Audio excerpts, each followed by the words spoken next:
Right, hey guys, it's JannLee here. I'm here for a rematch with GM Yasser Seirawan.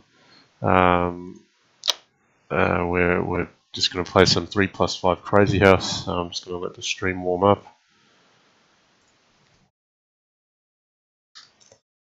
Um, Let me just get that set up and then we'll get started.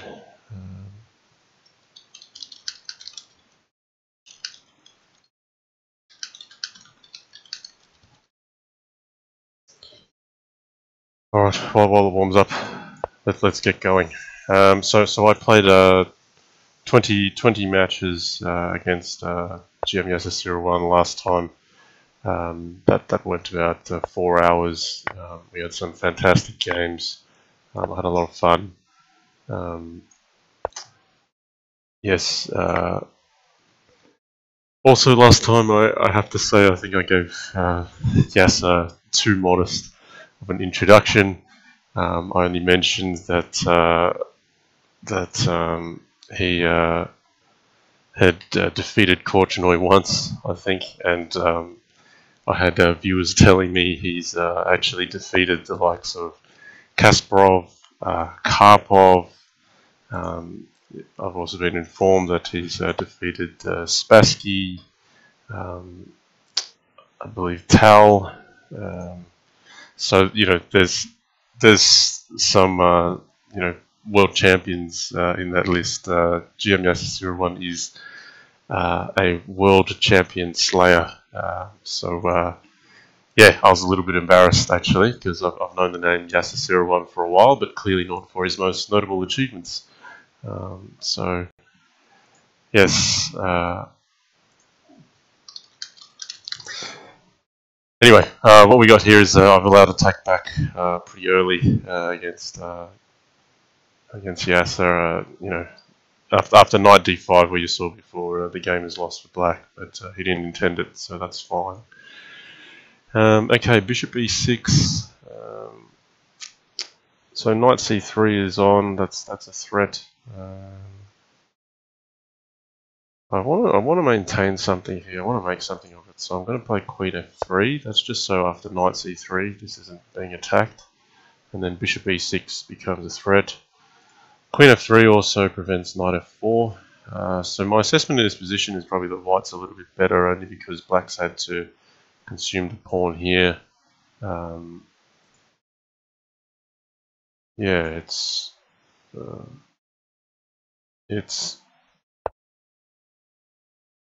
pawn at f5 now here is viable. Taking on d5 is an option.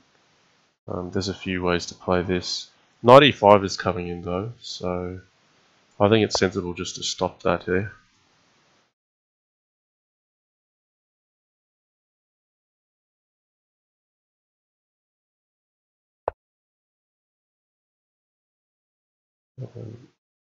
Okay, so knight b6 played, he's covering up. I'm just going to bring this bishop here to maintain some pressure.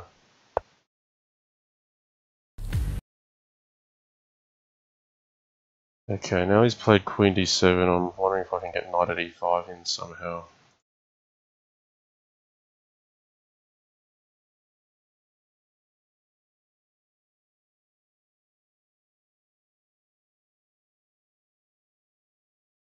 I can take this, but then the bishop captures. Alright, I'm just gonna play knight ge2, defends the pawn here.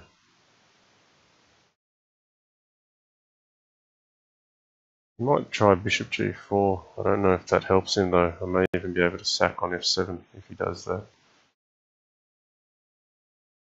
See, I don't know. Maybe pawn at f5 was better earlier, but I still feel white should have some edge here.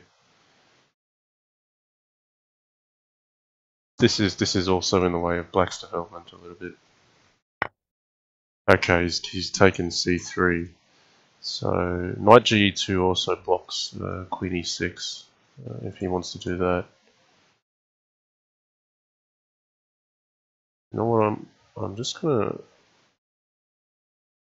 Well, I have half a mind that I should take this first, maybe.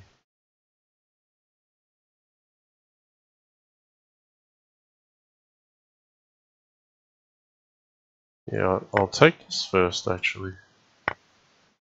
Now, I don't want to put a bishop on h3 or g4. I'll just see if there's much difference between the two. He can capture on e2, but I think h3 is a better square. It's probably mine. It's just defended by an extra pawn, and the bishop also helps defend the king later. It's just a piece that's less likely to get attacked. If he takes here, we can trade queens. Pawn at d7 looks very promising for me. He can't play king d8. Can't play king d8 after pawn at d7 because of queen at e8 mate. So you'd have to take with the knight, then bishop takes, king takes, and then knight at c5 looks like it'll mate as well. King c8, queen at d7, king b8, queen d8, blocker at c8, and knight d7 mate there. So I don't think he can take this.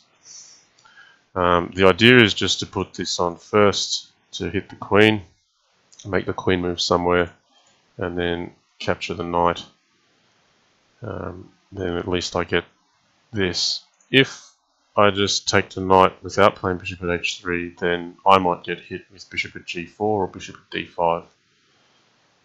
So this is, I believe it's called an intermezzo, or in English terms we sometimes say the in-between move, which is just to make use of this tempo. Okay, knight at h4, so he counter-attacks by hitting the queen.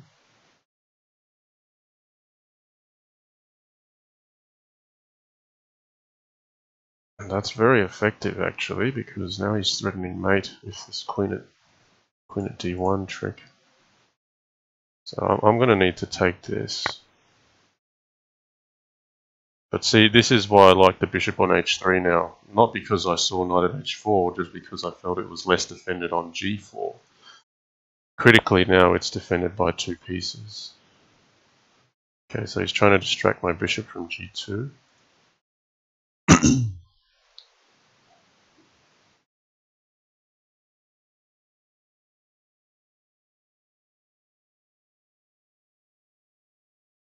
Yeah, I think this is still worthwhile capturing. If he wants to take g2, I can just sidestep king d1.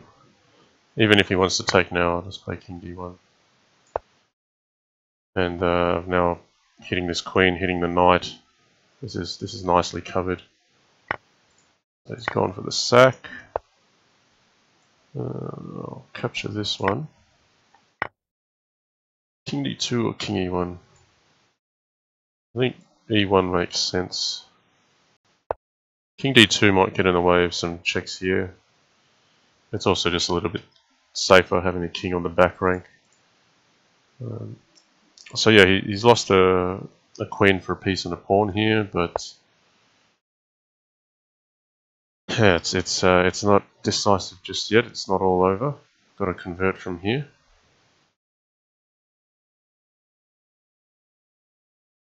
So bishop at b4 is the direct threat that he's showing here. I'm going to block that off, encourage knight d5. If he plays that, I can get knight at e5 with tempo. That's not unexpected. Let's threaten queen at d7 mate here.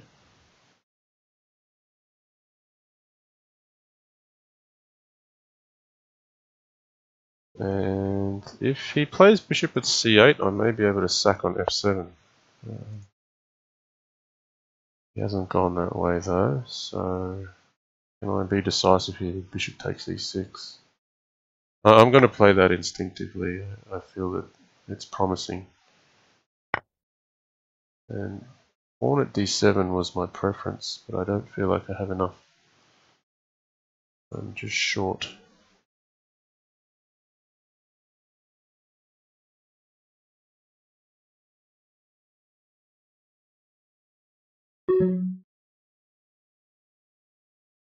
Okay, so let's prepare with queen f3 first, making a mate threat here. I'm low on time as well.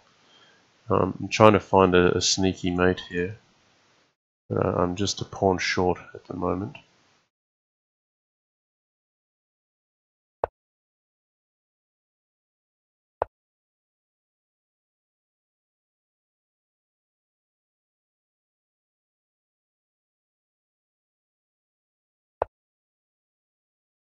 Okay, that bishop might be critical for me.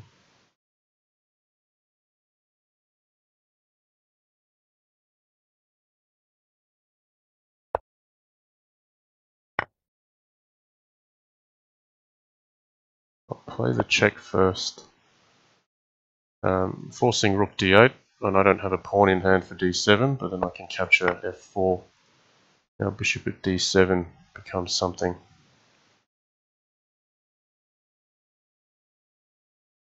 We'll see if I've calculated this right. I don't know if I'm going to get out of this. Maybe I needed to preserve the pawn in hand.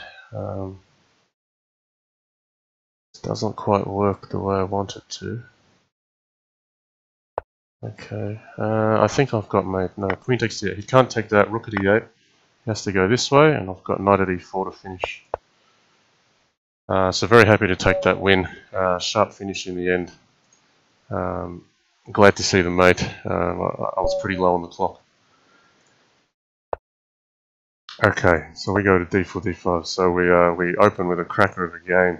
I'm very happy with the way I finished off that one. Okay.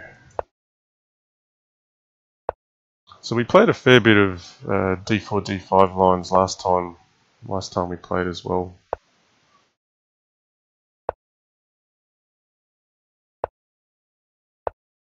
And from the games I've experienced last series, Yasser is very solid. Just a good solid strategic player.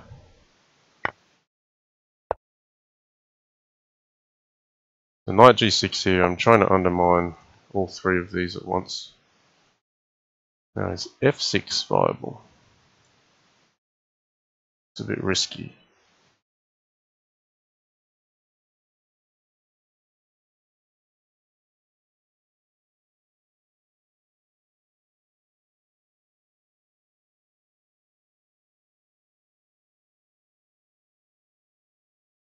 Yeah, I might go with bishop at e7 first.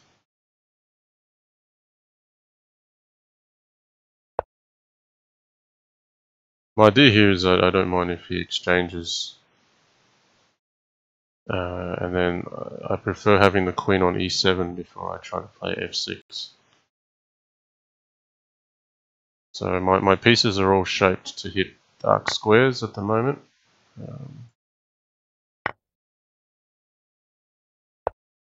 As are his pieces, so it's all a contest for the dark squares at the moment. See, knight at f5. I'm not going to overthink it too much. He can play e4, which will make things interesting, and I've got knight f4.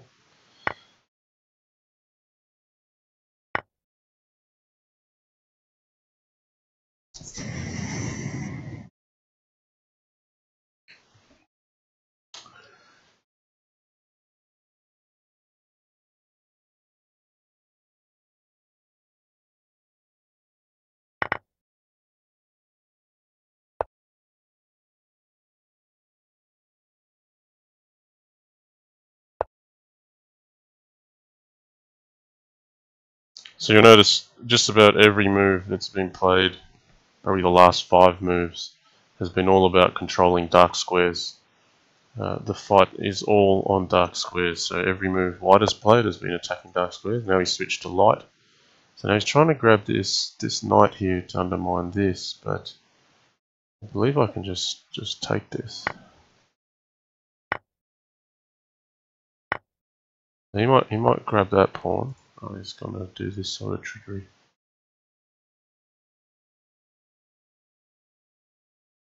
So the trick is that I'm not allowed to take this because of this. So I've got to cover it with a bishop.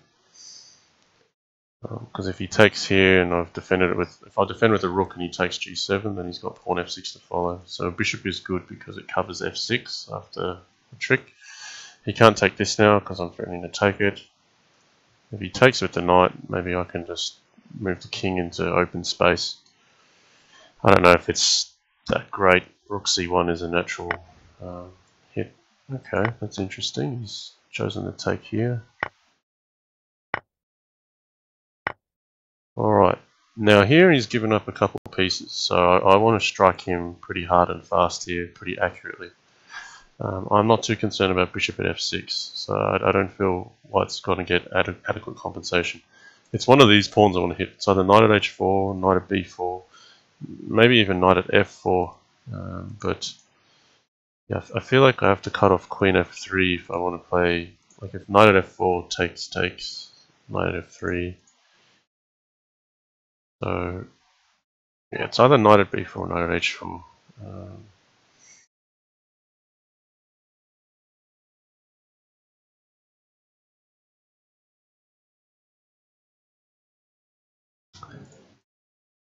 Yeah, I prefer knight at b4 only because knight at h4 puts the knight in harm's way. Okay, he's castled straight away. My play is to basically try to make him put pieces on passive positions.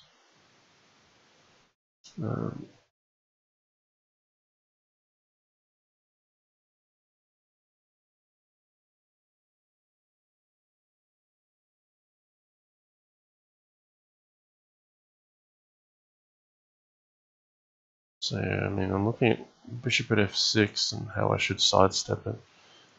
I'll go for his queen. I've got to make use of my minor pieces, get them on the board.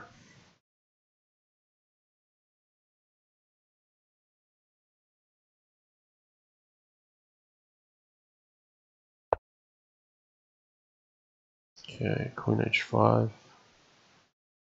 So now it's suitable to bring this bishop on.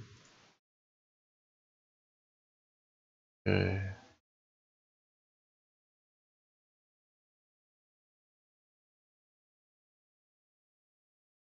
So queen d6 could be on its way.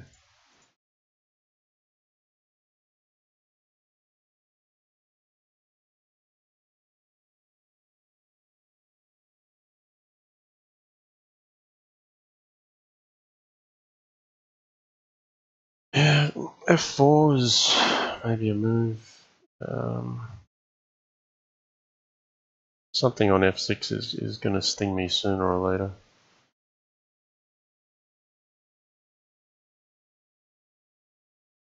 Or maybe knight d3.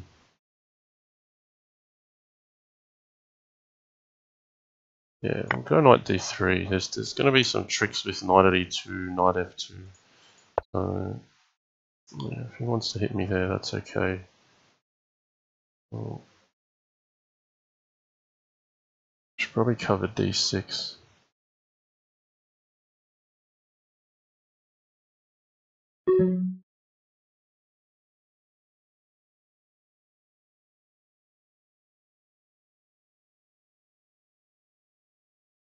Yeah, not liking my position here. Just burned a whole lot of time. Not getting exactly what I wanted.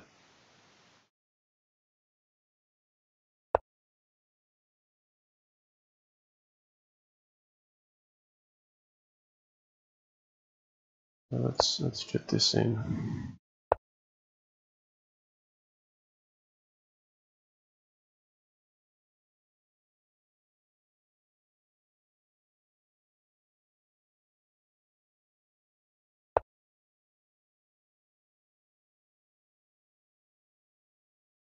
Yeah, pawn at d7, very dangerous here.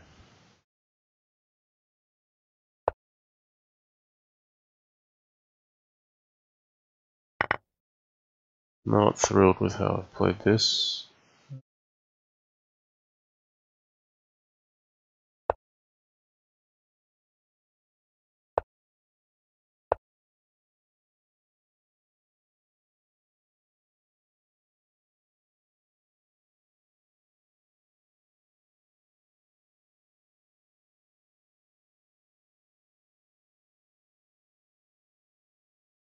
Yeah, I'm still figuring out what I've done wrong. Maybe all the minor pieces here haven't been placed in the best spots. Yeah, this is not looking good at all. I think capture here should be good enough to win. Takes, Queen h8, Rook at g8, takes. No, I had all the minor pieces. Maybe I have to actually just be slower and just move the rook to defend f6. Yeah, I feel like I'm a bit slow to warm up here. I've had a very busy week at work. Very keen to just have a go and play.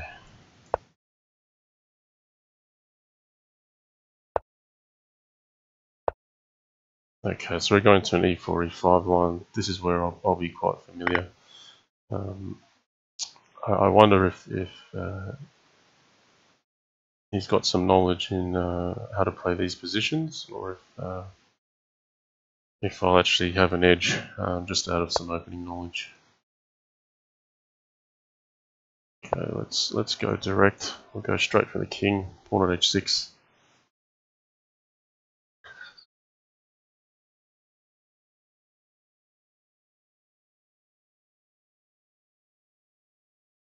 So in this position, I mean, White's got very naturally placed pieces to strike. There's it's open enough. There's possibly a slight lead in development, and you know, White is a little bit closer to striking Black's king, so I give White a slight advantage here already. Though it's not decisive just yet. Black has plenty of defensive resources from here. Okay, so knight e5 played. I'm going to make the grab on this rook because I've got this rook at g5 fork, which I'd like to exploit.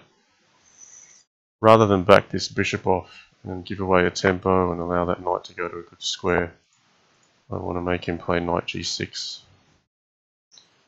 And then I'll always be able to hit with pawn at f5 potentially. Maybe pawn at h5.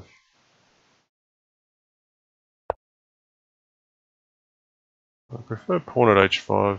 It's defended by the queen, but also it allows the knight to jump in. So he's blocked that off.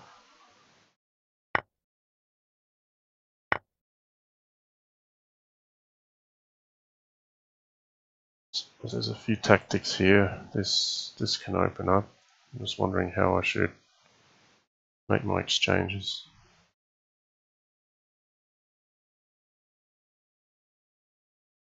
I'll do the rook sack. We'll get knight d5 in. There's a double checks being threatened, so I think he should take it. But then this knight is also covering e6. If something goes on f7, I may be able to capture it. Queen can't capture it because of knight at h6, so it forces the king up. That looks promising enough. I'm going to go for it. And then knight at e5 check. With this knight to back up on e6, looks like it's covering a lot of dangerous squares. So really just going straight in for the attack here.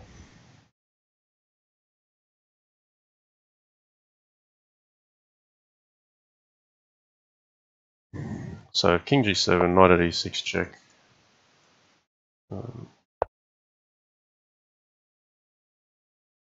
Now if king h7, I may be able to play queen h5.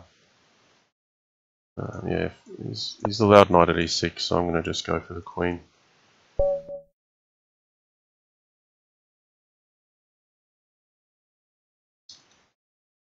Alright, I'll just be back. I'll just take a brief moment. I'll be back, guys.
Okay, sorry guys, I'm back.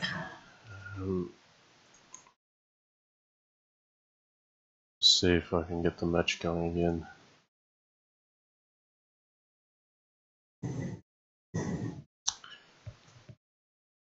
Okay, we're back on. Now I think I just played a game with white, so I might have bought that one. We'll go for a rematch.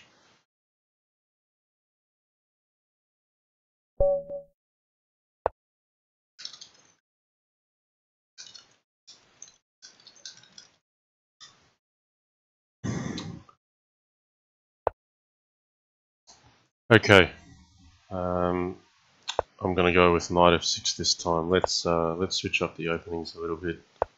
I didn't mind the position I got before, but I think it's good to play a mix of openings, both just to keep your opponent guessing, and also for the viewers to see different types of positions. Okay, so being a bit adventurous here.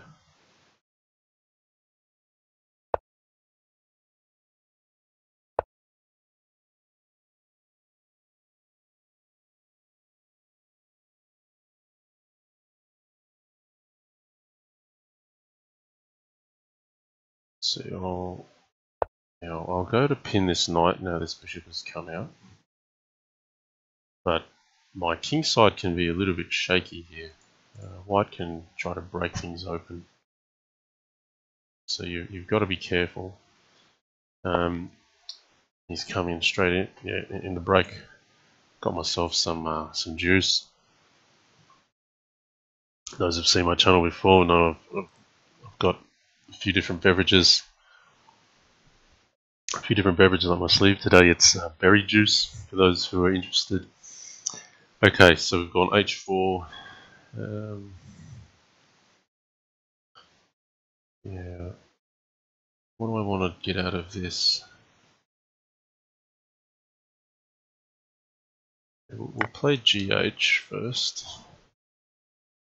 He's going to get this open file, which is valuable.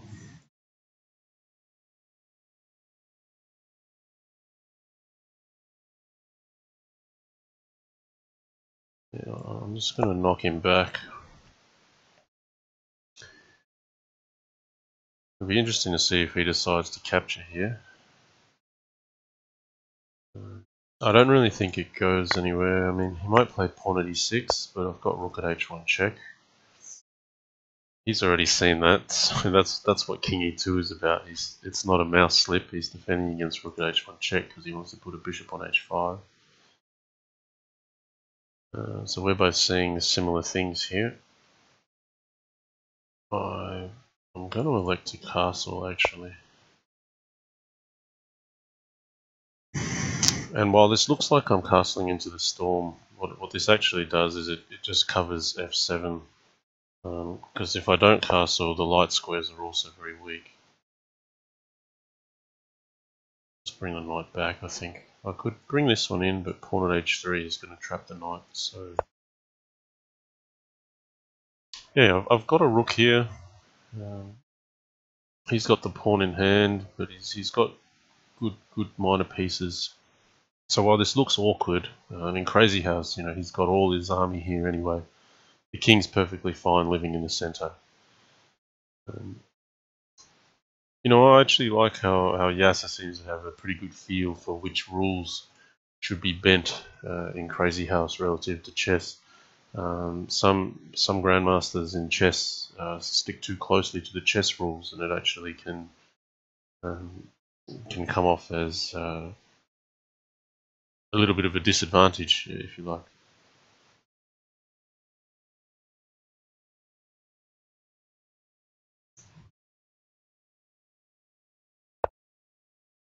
Alright, pawn at e5. So it's in my interest here not to make too many trades. White has the initiative. I'm going to sidestep this, allow myself to try to make some weaknesses on his side.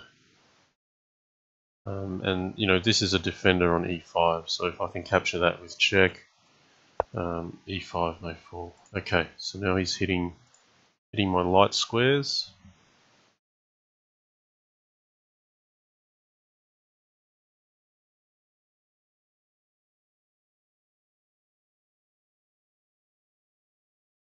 Okay, well, I'll take it. I'm not sure if he's thinking of taking it.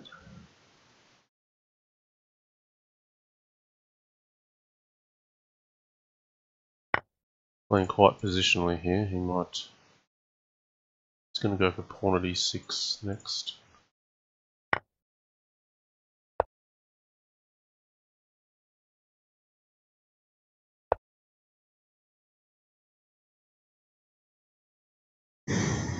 Okay.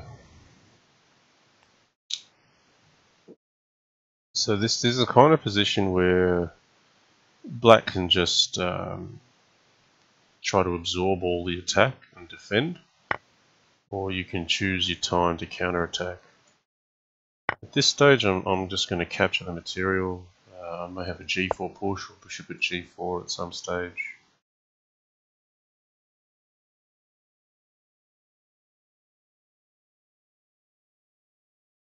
For now, I'll just absorb. He's going to play knight at g6, I expect.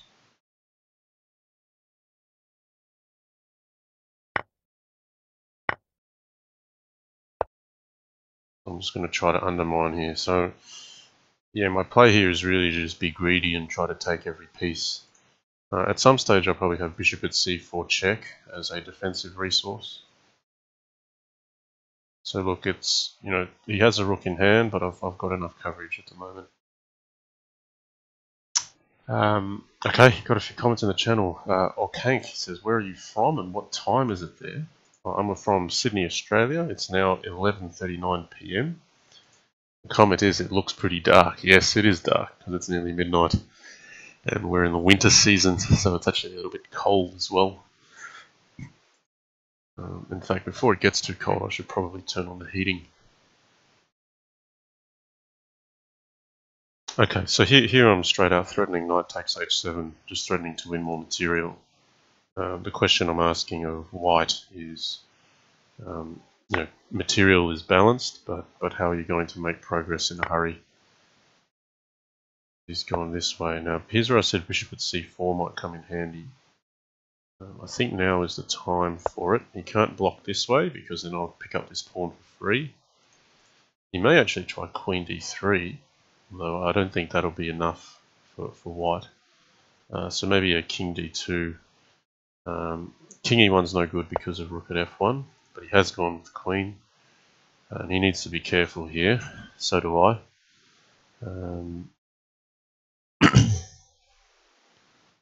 The queen g4 check is what I'm looking at here, because I feel like he doesn't actually have mate. Rook at g8, knight takes, rook takes, pawn takes, bishop takes. It's close. I'll get queen g4 check in first. I think that's an important resource. Now is where it should get decisive. So I'm going to start by grabbing the queen, I think.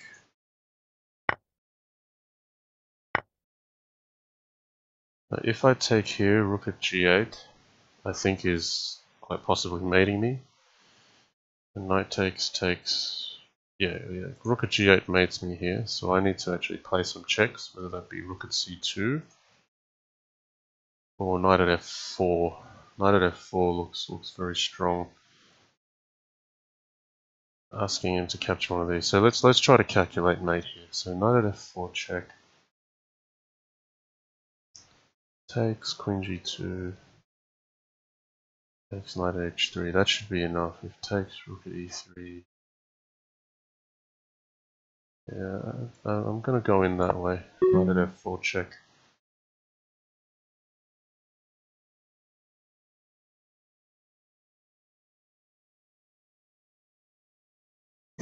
So this is do or die from here basically. If my attack fails, I'm going to be busted at home. But if I don't attack, then I think white has enough to finish black.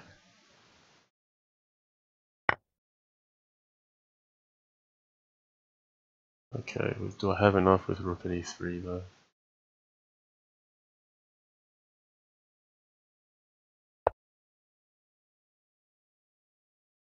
He may have some good defensive resources here. I've not really looked at king d2 close enough.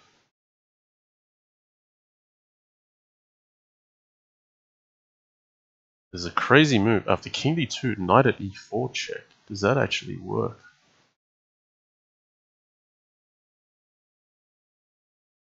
Because if he takes with the bishop, I've got the knight to back it up. If he takes this way, I get another attacker on e2. It's a crazy looking move. Pawn at c2 looks logical. Don't see better. Alright, now knight at e4. This crazy looking move. We'll see if I have enough resources to back up this move at the end of it.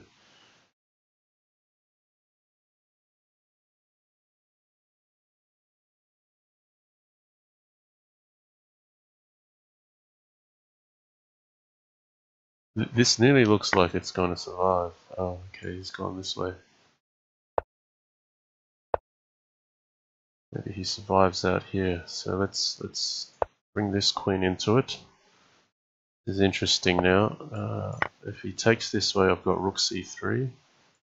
So I suggest he captures with king, but then I may still find enough resources to mate. Now I've got queen d3, which is going to be pretty lethal.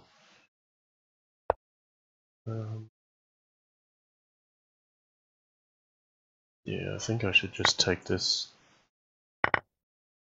2 pawns, a knight and a bishop should be enough to clean up with the rook setting up a mate net. Yeah, that was some crazy taking. I'm really happy with knight at e4. I don't know if it was all sound there, but yeah, certainly some big attack going to try to force open the position. Do or die that one. Happy to take that game.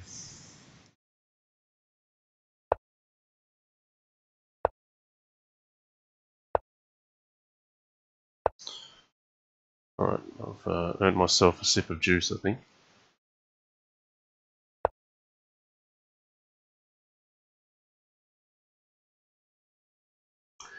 I think knight takes e5 is okay here. I think it's playable for both sides.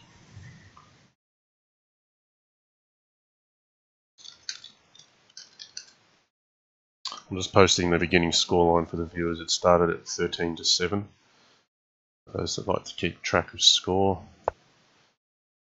Play f4 now, just overprotect this pawn.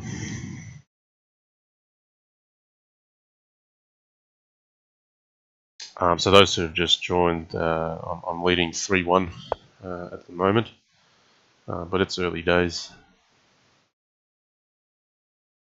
Yeah, we should just develop. Maybe bishop e3 first.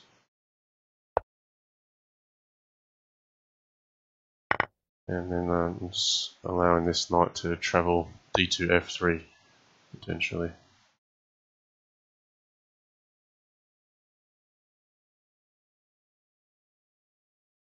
He's going to break with f6. Yeah, got to think a little bit strategically here. What's actually important in this position? Because knight d2, knight f3 is not the priority. I think it's probably more not allowing this bishop to pin the knight. That allows him too much freedom in the position. So I'll play knight g3. That's to consolidate the light squares. Well, I want to get a knight on h5 at some stage and try to come in on the dark squares here. But yeah, not really thinking too far ahead or calculating much. This is just strategic at this point.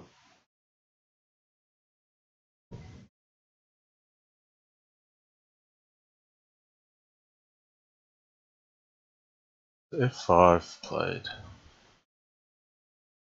You know, I want to keep this pawn here because it's got an eye on here. I think if I play on pass on, I'm giving up a pawn I want. So I don't mind blocking up the position. If he's going to hit my knight on g3, I've got knight at h5 to cover up at the back. In fact, I'll just play knight at h5 right here. I could have moved the old knight, but this is also fine. Main point being I'm defending f4 twice to allow knight f3, otherwise it's not defended. Okay, so he's coming in here, he's going to try to make the position a little bit more open. So look, I'm going to allow that. I'm not even going to play a4. I'd rather develop the rook here. He's playing c6. Now e6 has a bit of a weakness. I would like to get pawn at g5 in. Don't have enough at the moment.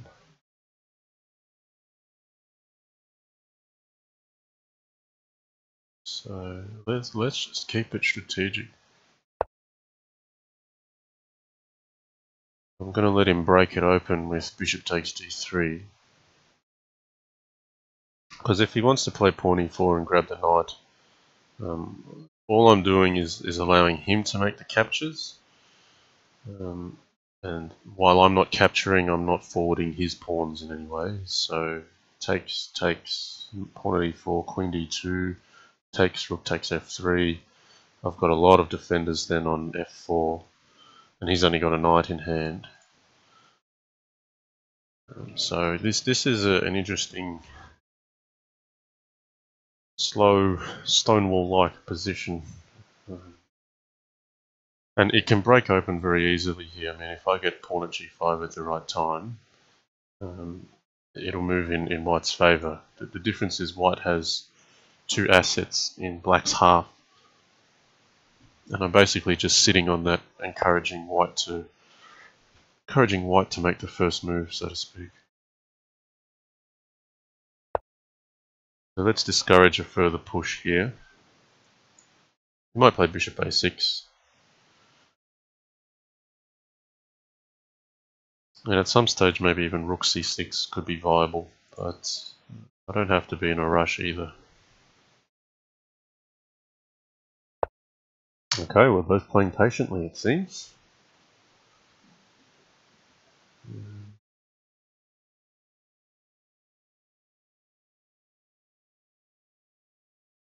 So I think queen d2.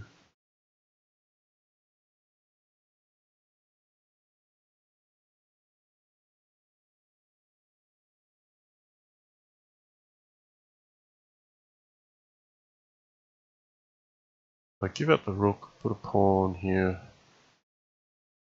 It's just a little bit premature.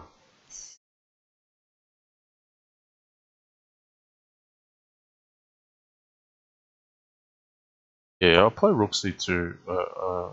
I might bring this rook in over this side.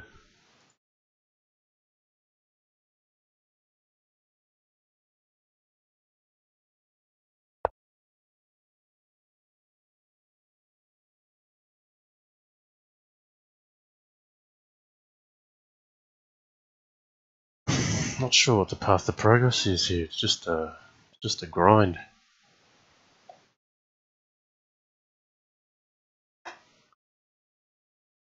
We're both deadlocked.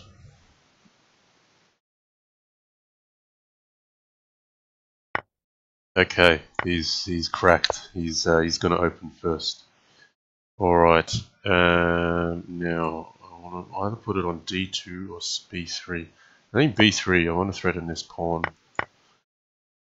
So he's got a knight in hand, but I've now got a pawn to potentially put on g5. My queen went to d2. He had knight at c4 as well.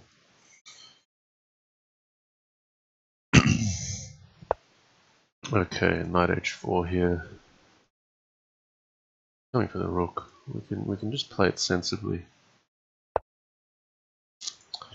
So Bakuz, he says, a dual commentary with Yasser would be so awesome. Yasser is actually, yeah, just informed me that he's got Skype as well, so I think he was nearly hinting that he wouldn't mind doing a dual commentary series. I just hadn't set that up beforehand, so maybe we should do that next time. Okay, knight at g4 play. Not too concerned about losing the rook or the bishop. Queen b7, is that promising in any way? Or should I strike with pawn at g5? This is where it can get sharp.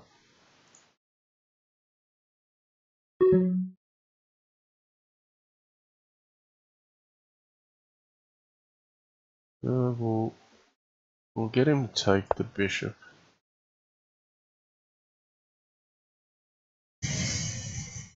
I'm still playing patiently. And we're playing 3+5 here, so we get 5 seconds to move. You play this very differently if you had no increment. You'd be playing much faster moves than we are at the moment. Oh, he's taken this one.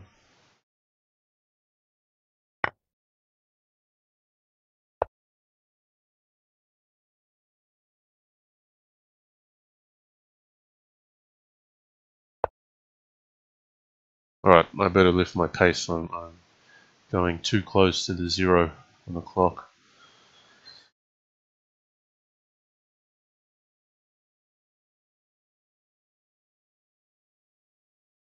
So I'm going to try to limit trades here. He's going to get a few diagonals in hand, but I've got to try to hold him off. I think he's figured he's got all his pieces in good position, so he's starting the attack. Okay, g6. I'll play knight at g1 to attack this. I want to get rid of that pawn in my side. Okay, so he's going to cash in on g2, I expect. So this is good play, good accurate play. And knight at h4 is going to be annoying for me.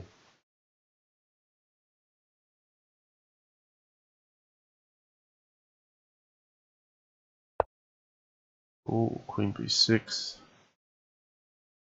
Okay. We'll just patch up b2.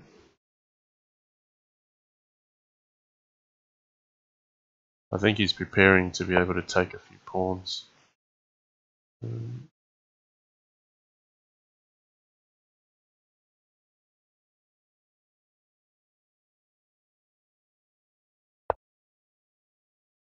Yeah, so if he plays rook at g2 here and rook h2, I've got queen g3 check.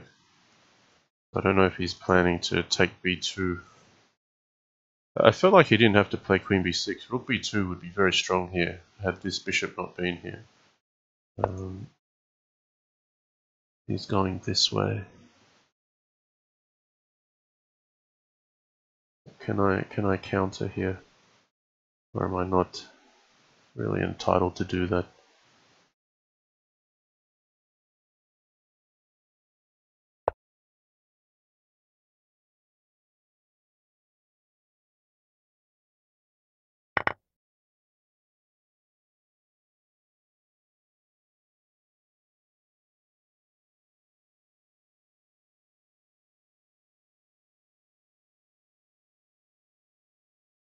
So I don't. Yeah.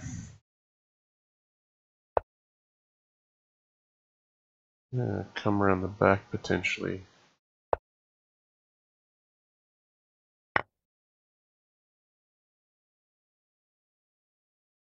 I don't know if that achieves much. Because I feel like my king is not going to get checked by a knight anytime soon. I thought he could have just played queen takes a4, in fact.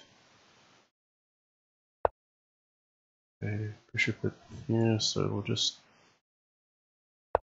cover that. He's going to play bishop b4, I expect.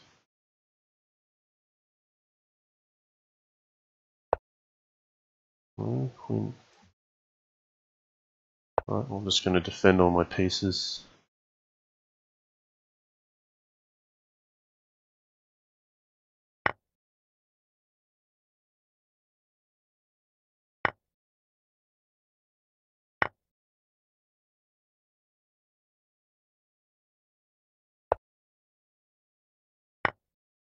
Oh, he's picked up a knight off me. That's gonna hurt.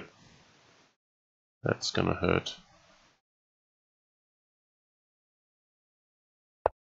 Yeah, I should have done something better than what I've played. Now the two knights are gonna hurt.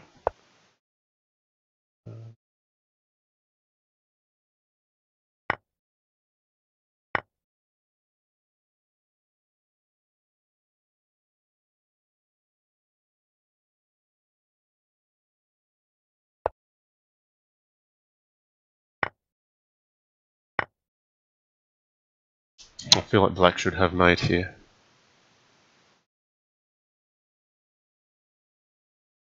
I'm a bit disappointed with how I played to allow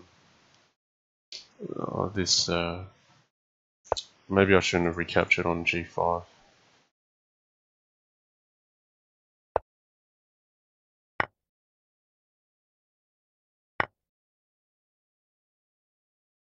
Yeah, pawn at c2 is winning here. No, I think we both missed some opportunities there. He attacked very well, but after king takes d2, I felt I should have been better. And then he, I'll say,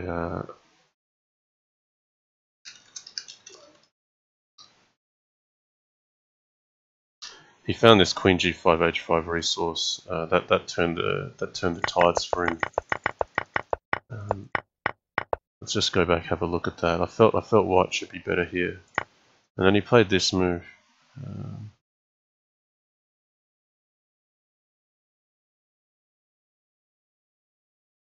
Maybe I'll need to take this. It's not clear cut, honestly.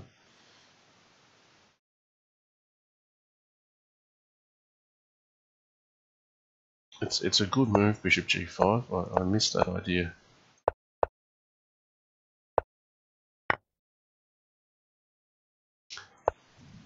So look, let's just step back here to before things broke open.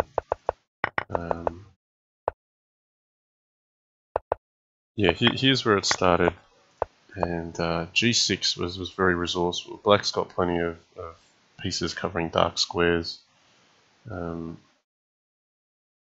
know, this knight's now dropping, and then I played knight at g1, which is maybe not the best move. Maybe something like bishop at f3. Bishop at f3 is more sensible. Just covering g2 again. It's fine parting with this knight. I think knight at g1 attacks something which is not going to be there anyway. Because after knight e3, I don't really want to take this because he's got knight f1, and then he's making my king look silly. So I think that's where black starts opening the position. Here's where I thought, go to an analysis board here so you can see it. Here's where knight I think knight at h4 is strong. You know, here, if king f2, rook at g2, king e1, rook takes b2. And then knight g2 is a threat, the black king is very safe. So I think the real turning point here in the game is how I've played against this pawn on h3. We're playing cat and mouse for a little while, and it's Yasser that went first. The other alternative was actually taking on b7 and just going for it earlier, maybe having pawn at c7 later on. You know, the rook check at the back isn't too much, and white's basically gaining a pawn and can start doing things. So maybe that's something I could have done as well. So yeah, what happened though was he let the game slip a little bit. I felt black's clearly better here. Queen b6. Now rook b2 is still possible because knight g2 is on. In the game I was saying maybe it wasn't as good, but after bishop b2, knight g2 is just crushing. And then he went for this c5 thing, which I thought was a bit slower. And I didn't really have better. All right, here we go. We're gonna go again. Oh, he's put 3-0. I might match him to 3-5 just to continue with the same. But yeah, no, I was going to make a point that after king d2, I thought white was better being up on material and being safe. He proved me wrong. Okay, e4. I'll go with e5. So look, I'm up 3-2 at the moment.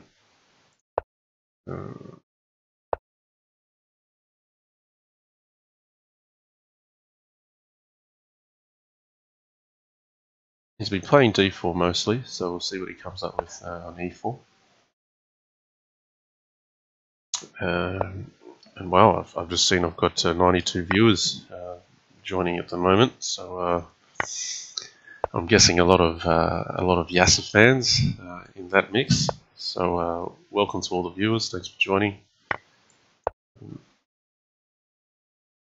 I understand it is my channel, but certainly my opponent is Yasser, and that's something people are going to be turning out for.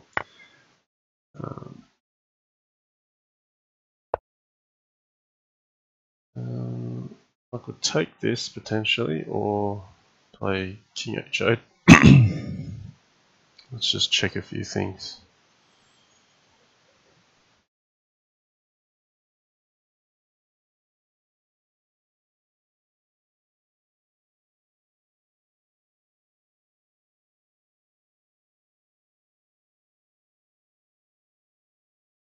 Now I'll go king h8.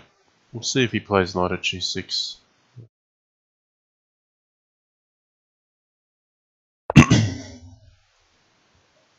Okay, he's played d3. Now, bishop at h5, can he sack his queen? Knight at g6, takes, king h7, knight f8, bishop at g6. Have to bring the king over. Looks too dangerous, bishop at h5. I'd like to undermine g6 somehow. Maybe bishop at g4. Knight at g6, takes, king h7, takes.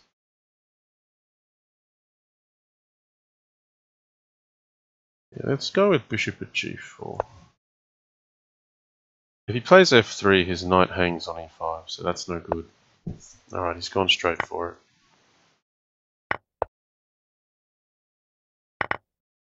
What's he got planned? Rook at h4 potentially, then pawn at h5.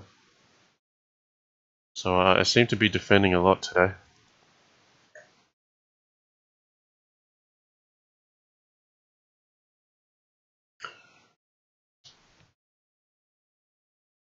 Okay.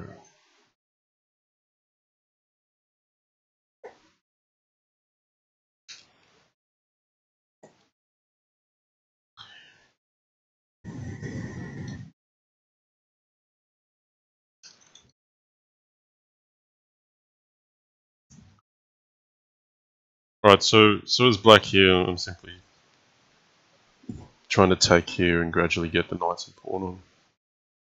I feel that black objectively should be better, but I've got Yasser on the other side, so he's shown he's been tenacious and creative.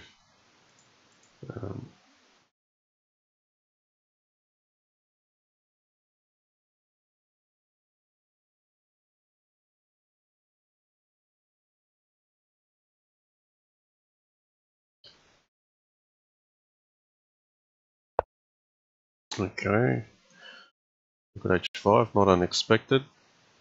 I'll put another pawn here. Good to defend this again. He's gone for this. I might play bishop c5, or I feel here I should do something aggressive. Maybe it's knight e4.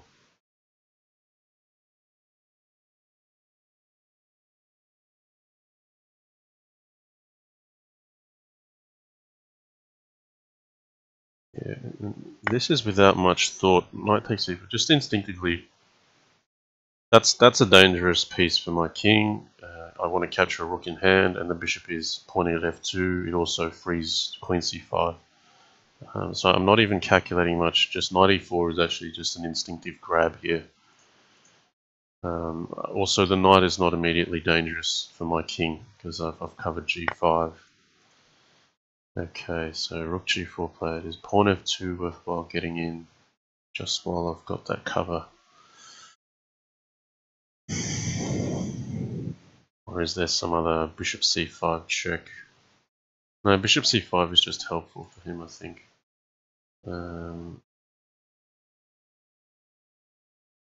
Maybe pawn f2. I've got to be careful. Bishop at g8 can sting pretty hard.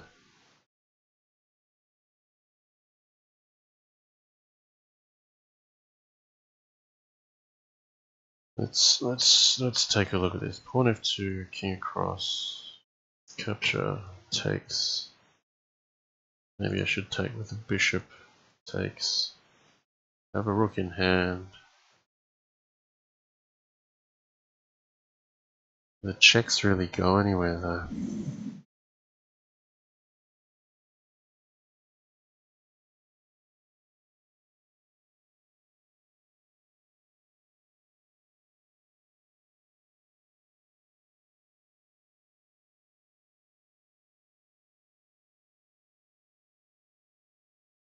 Thinking of playing bishop c5 just to make him use his bishop on e3, then he can't play bishop at g8 immediately.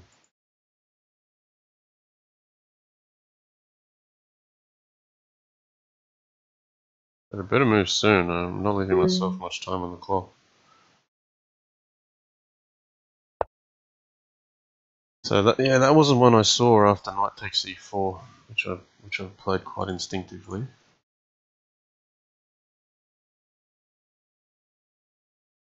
I'm expecting bishop at e3. Maybe I could follow with pawn at d4. That's no. Then rook e4 must be good for white.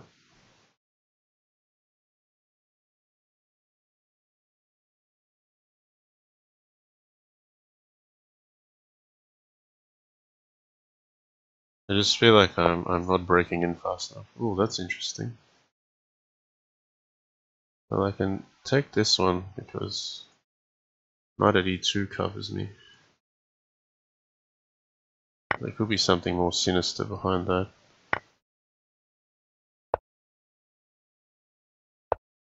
Okay, knight at g3 or knight takes d4. Knight at g3. Yeah, hang on. No, we'll go with knight at g3. Yeah, I felt like knight d4 and I relinquish all of my activity. But I don't yet see mate.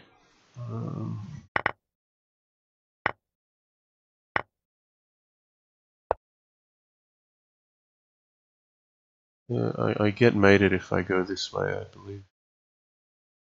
So I'll go and grab his rook. Now, can I find some wicked mate here? Queen d6? No, I just don't have the resources.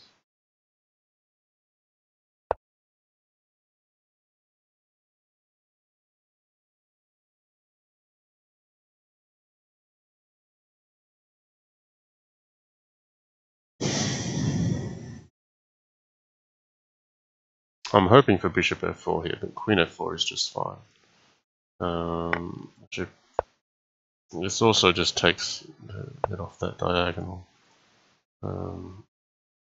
No. I can play for h4.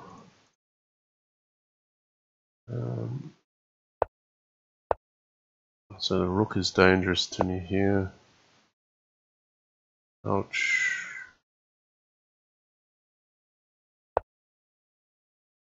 This feels like it's gonna hurt. I'm desperately trying to defend my king now. So if he takes the rook, rook at h7 is mate. If he takes this, I get pawn at h4, queen c5 potentially. The most accurate move is takes, probably pawn h4, king f4. I think white's just winning there. Queen b4 check isn't much to be concerned about. But I can bring the queen back to d6, maybe momentarily.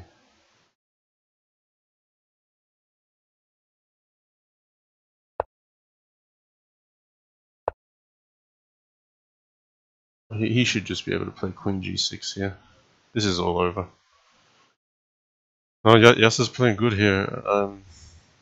Maybe I was too optimistic with Knight at G3. It doesn't quite work. So we go to 3-all. I like the way he's playing, but I felt I should have done better with that position out of the opening.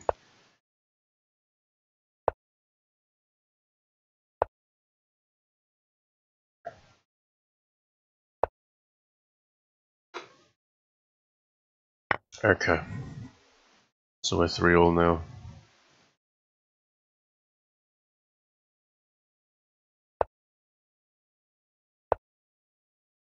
Okay, so he's opted to play Gambit to begin with. I'll take him up on that.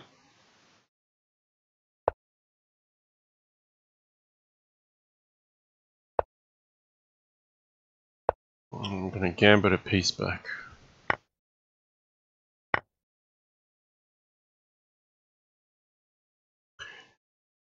So here I'm going to look to try to play on dark squares. Objectively, it's probably a little bit better for black holding that piece, but looking for practical chances here.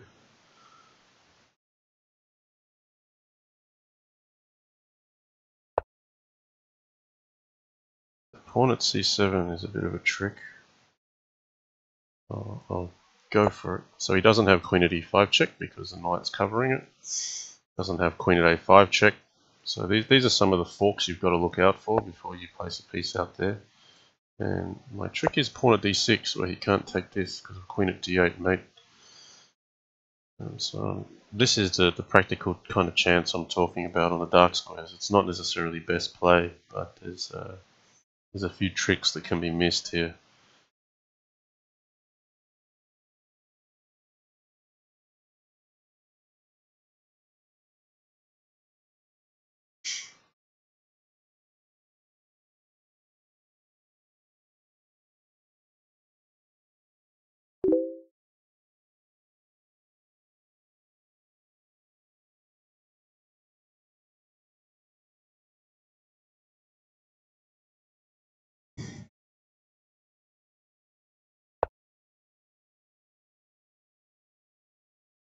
Okay, so he's castled here.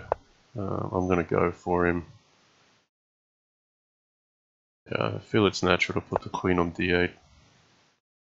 You've got 2 pawns on the 7th. You should try to convert something. Bishop a6, just got to check this diagonal. Just make sure it's okay. Worthwhile capturing this rook first. D8. And what I like to do here where I have the chance is to put my enemy queen on a8, so that way I'm denying my opponent of a queen. And I've repeated these pieces around a little bit, but now I might stop repeating and get bishop at d6 in. And I'm looking to make something happen on f8 in the future. At the moment this knight is the issue. It's a good defender.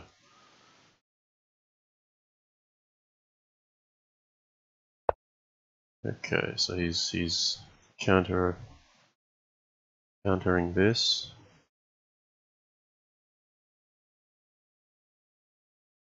So let's grab the queen and queen at b8. Now looks interesting. It's not quite what I want though. How do I make this work? I decide if I want to put the queen here and cycle again first, carefully. I'll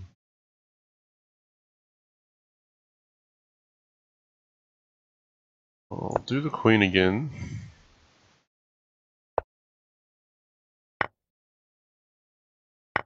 And I play the rook now.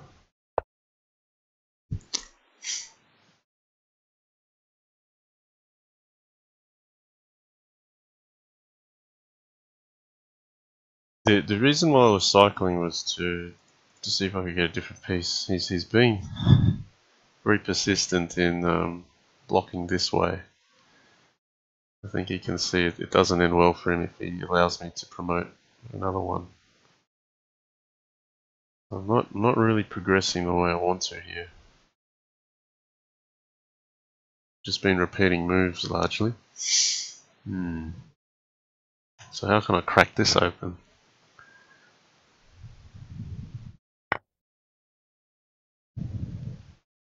So I guess I'll go for f8 now.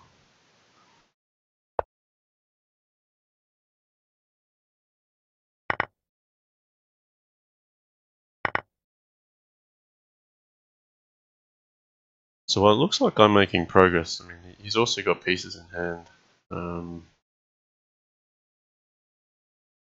Yeah, I mean, look, white is, doing well on material. I mean, I've got all my pieces, and maybe I'm a pawn and a piece up, but black's got a lot in hand, and you just got to watch out for these things like rook at e4. I think I'm well enough covered. Having a bishop pair just surrounding your king is very good for your defense.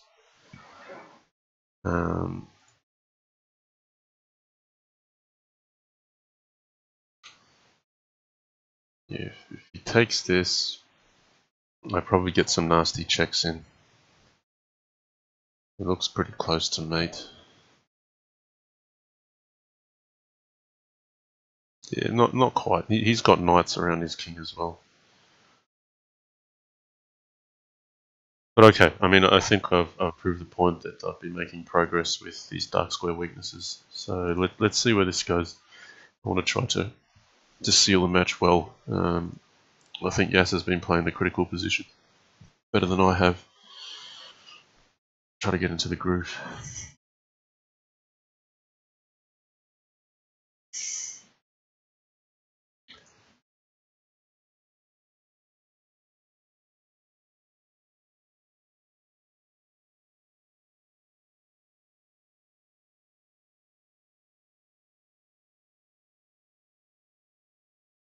Okay, he's letting his time tick. Question in the channel says, does Yasser have the best record against Jan? Someone said 12-teen does. I think it's probably 12-teen that has the best record. Okay, shall I? Yeah, I'll put the queen on d8. We're going through this business again. Look at d7.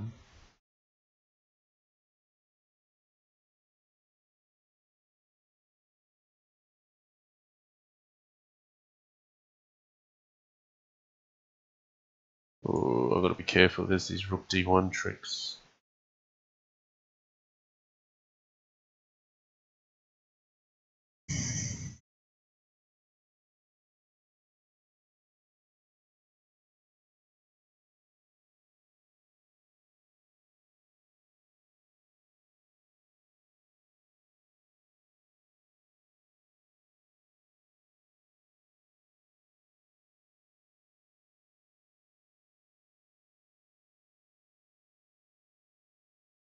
Yeah, that's nice. I've missed this idea. This is a sudden turn of momentum.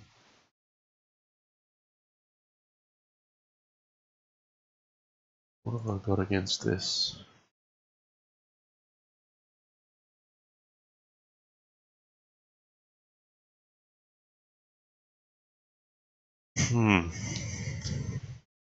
It's created a problem for me.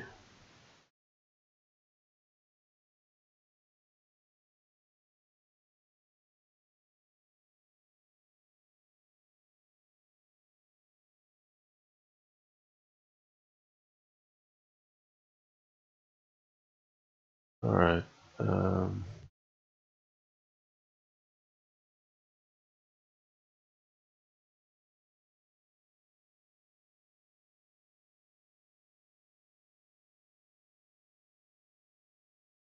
Okay, I'm going to creatively block off the D file. So I'm not confident the tactics work out in my favor here. The trick I'm planning is if he tries to capture here, I've got rook at h check, knight f7.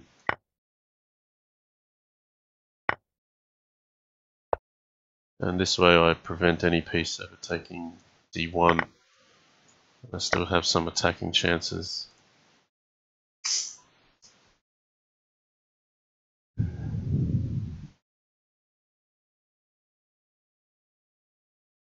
So it's also been good to clear this f7 pawn and put the knight in an attacking position. But from here it's all pretty sharp. So let's play accurately. I think this should be taken. We need to keep a hole. Here is king. Pawn e7.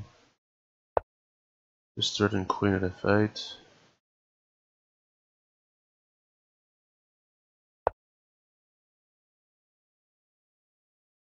Pawn at h6 potentially. Is it too slow? Pawn at e2 is something to be concerned about.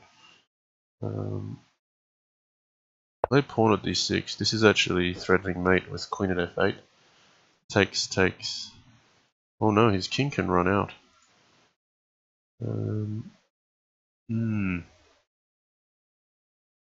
Or can it? Yeah.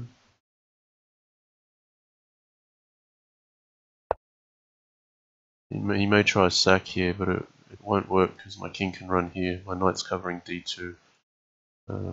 If takes, pawn f2, king d2, knight e4 check, king d2. He has to play bishop at e1 actually to continue the attack. No, I'm just gonna block it with a queen.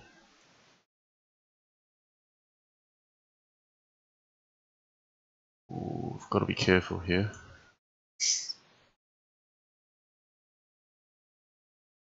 No, I don't need to do that. I have another mate trick. I've got queen at h8. Yeah, I've got him here because I've got knight f7 smothered mate to follow. Okay, so I'm glad to win this the tight position here.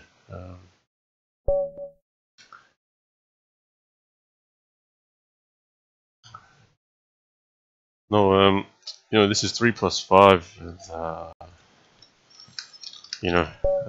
Yasser makes you fight for the win. There's no easy games. I think it's great because the games aren't getting determined by flag.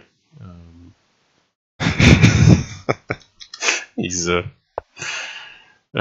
making a joke about his weak h8 square. Something not very common in chess. He got hit on h8 with more than one sacrifice. That's quite an interesting game. Okay, I don't mind heading down this line again. So this is a gambit from black, giving up a pawn. You know what? This time I may just take it. Play something a little different. So looks like I'll be defending yet again. Had a few of these. Yas is putting my defenses to the test today.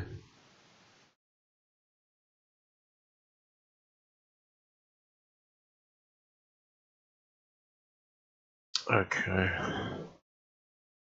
Well, we've got a few comments contesting the different mates.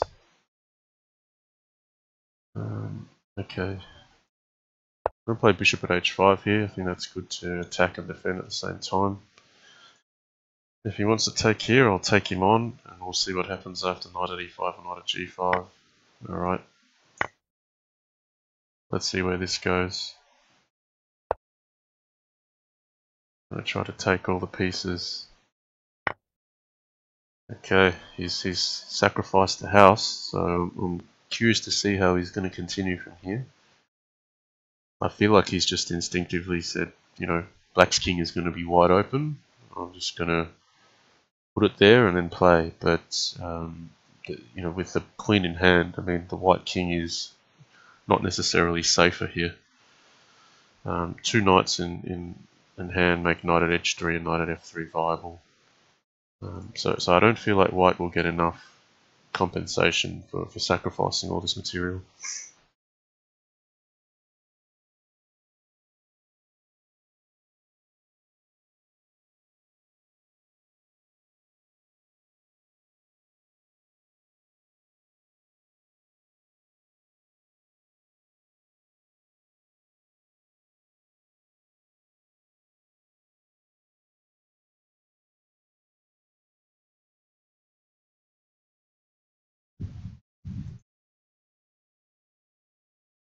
Alright, I'm just examining a couple lines that have been suggested in the chat.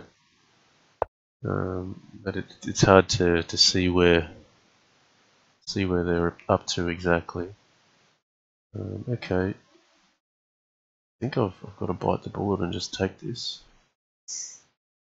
Because rook at f7 would be very dangerous. There is pawn at e2, but then I'd have to calculate that my king is safe where it's standing. Queen d4 just gives me a little bit more latitude to move, a little bit more safety. I'm not too concerned about knight forks because my bishop's covering it. Just whether or not pawn at e2 or queen d4 is more accurate here. So if pawn e2, can he find mate? That's the question. So rook at f7 is an obvious candidate, forces king e6. Knight at f4 forces king d6. Then maybe he can capture here. Pawn at c5. The king's still dancing. Queen d4. Rook f7. King takes.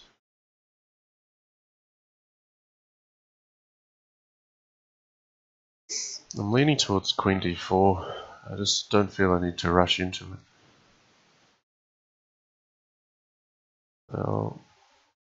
I'll go with queen d4.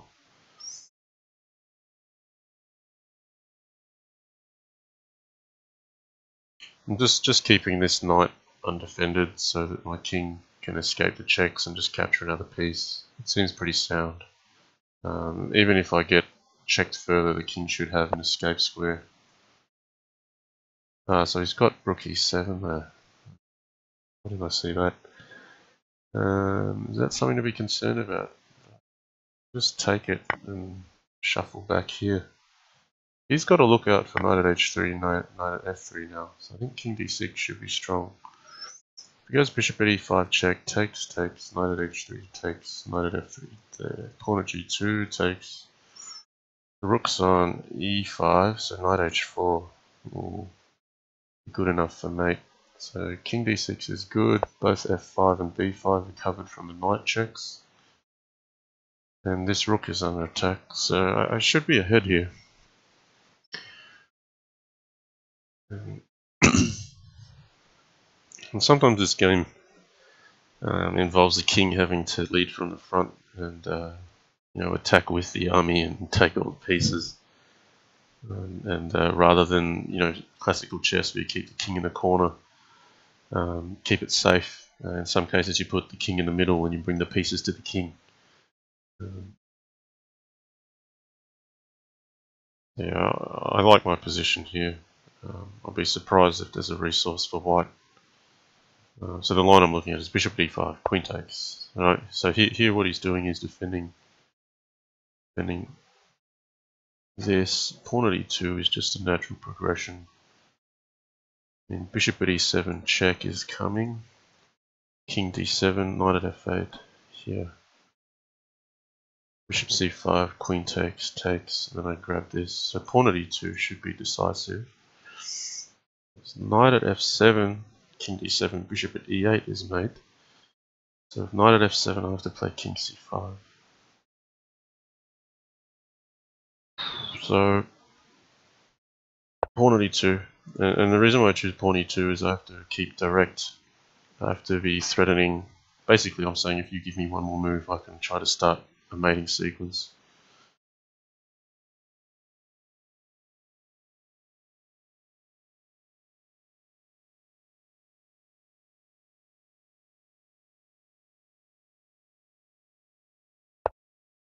Okay, so king d7 gets mated, so I have to go to either c5 or d5. I prefer c5 because king d5 allows bishop at f3, which is a defensive resource that allows black to continue. This way I'm basically trying to avoid the rook. This knight here isn't going to bother me anymore. There should be a safe square on a6. And, I still have my pocket brimming with material and he has to address this problem. So I should take this win. Okay, b4 check can be taken.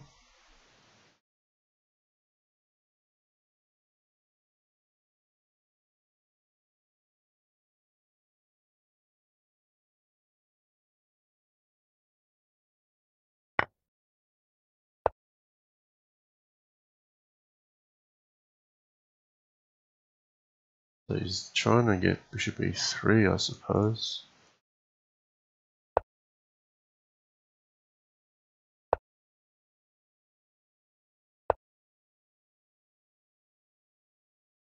The moment I'm not in check, this is going to be the problem.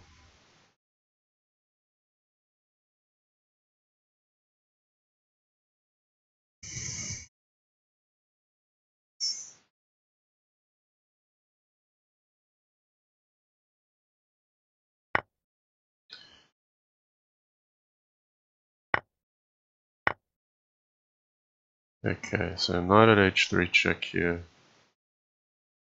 That looks like the part. I could also just take on e2, but I might play knight at h3 first.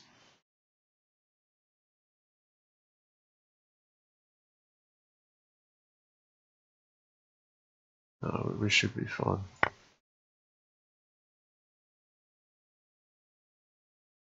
So bishop at e3, knight at h3. Yes, he can defend with king h1, but I can just take this now, and then this is going to be smothered, mate.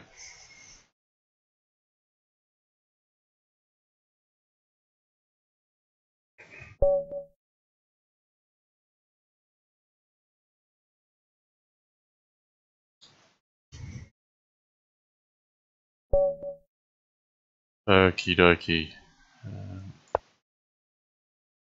So I'm moving ahead to 5 games to 3. Let's switch it up. Let's play e5.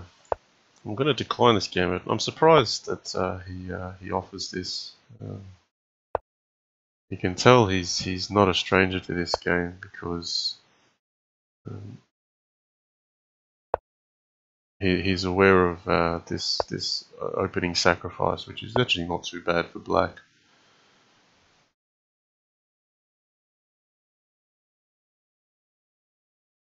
But I don't mind declining it and playing into this sort of system. This is one of my pet openings. Very solid for white.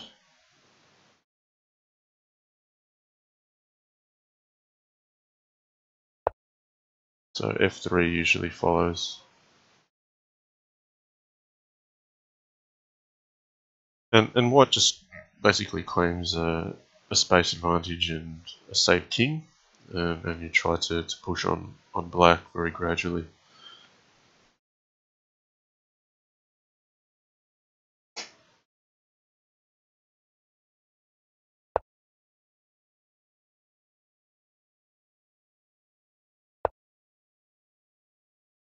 So I'll read a comment from the channel. Yasser Jack is making fun of my comment saying my pocket is brimming with material. He said, is that a whole army in your pocket, or are you just happy to see me? Nice. Nice standard. Bearded Random, he says, at Yasser Jack, this is a family stream. Okay, knight c5. So opting to give up a pawn for activity, but then grab e5 as well. So that's okay.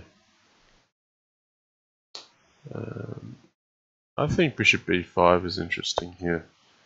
I'm basically declining the immediate capture, but I'm pinning this knight. And now he's backed his knight off, so I'm pushing him back a little. Anything decisive here?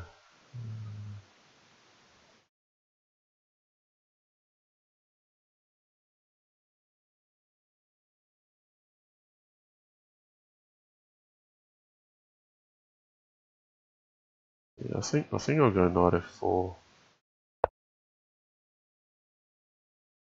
So I'm looking at potentially capturing on d5 twice and opening up the position very fast. I feel like white has good space advantage here. Oh, is this a blunder? Because bishop c5 doesn't work. He's pinned. No, he's going to pin this first, so he's planning to play that. But I've got knight at d6. Yeah, I can even part with the queen. I don't mind that. Yeah. Let's see. There's options here. I want to play a sharp move next.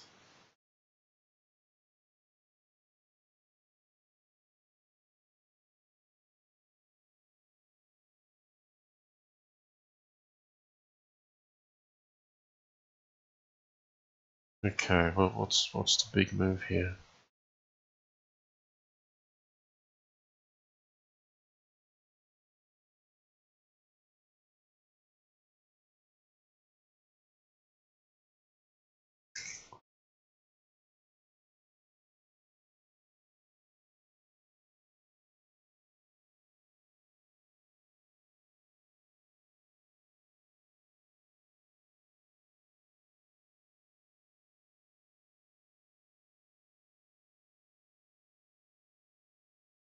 Yeah, I don't mind the two pieces for the queen, but I'm looking at knight c takes d5.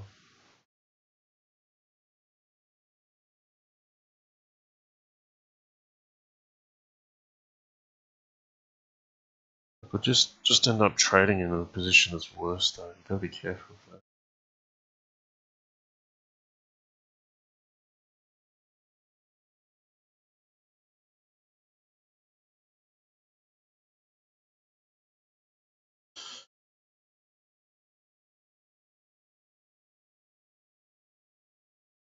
No, I'll pass up the queen. I'll allow bishop c5. And I'm just thinking bishop c5, queen c5, knight c5, bishop at d6. And then I'm threatening his knight and knight at c7. The reason why I put the bishop back here is just so it's not in the way of any captures on d3.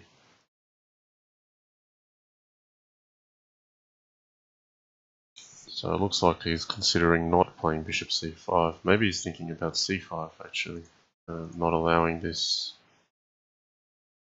If he plays c5, I've got queen a4 to defend this pawn. If he plays pawn at c5, oh, he's going here now. Bishop at d6. He could play queen at d4 check. King h1. Okay, I've got knight at c7.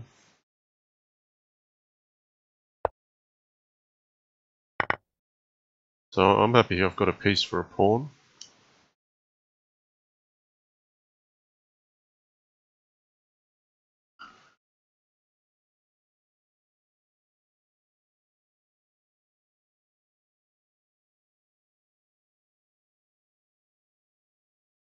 Funslayer1 asks, was Crazyhouse your first variation of chess? Probably not. You know, as a kid, I mean, at chess tournaments, I mean, one thing you learn is Bughouse, which is kind of similar to Crazyhouse, in that you're putting pieces on the board. But also there would have been Suicide Chess, I imagine. But Crazyhouse really is the one that I took to in later years. Okay. I'm just thinking of going aggressive, knight g6, bishop at h6.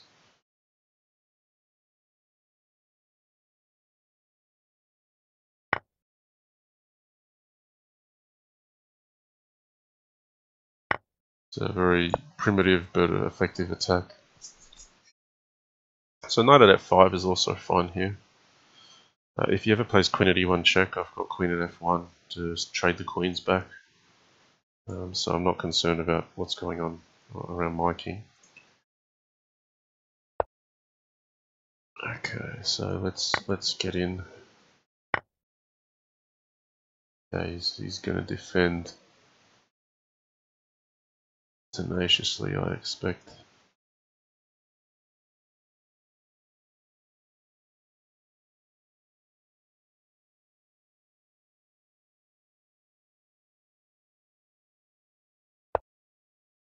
I shouldn't spend too much time.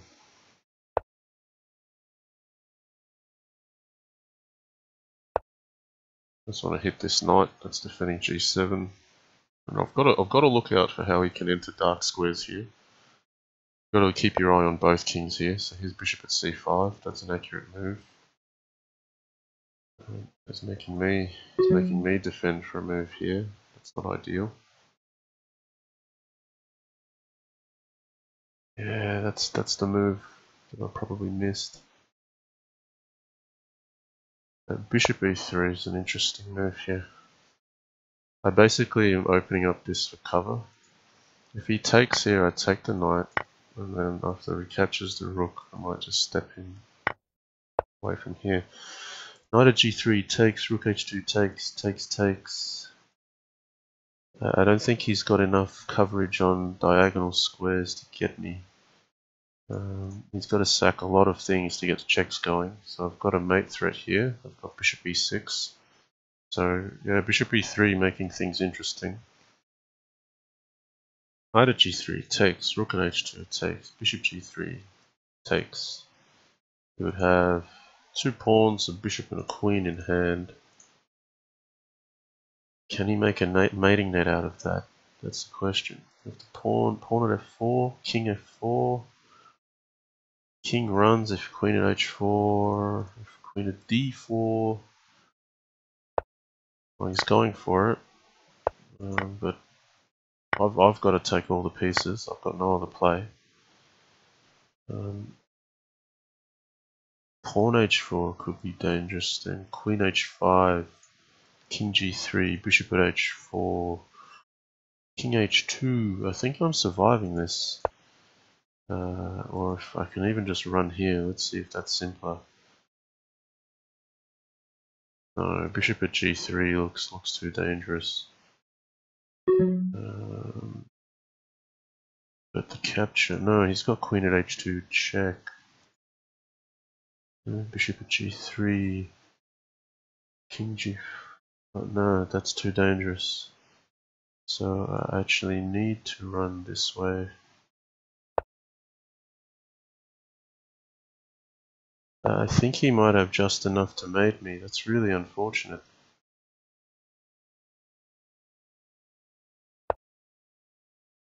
Because queen at e1, I've only got king d1 or king d3. He's got pawn at c4 here.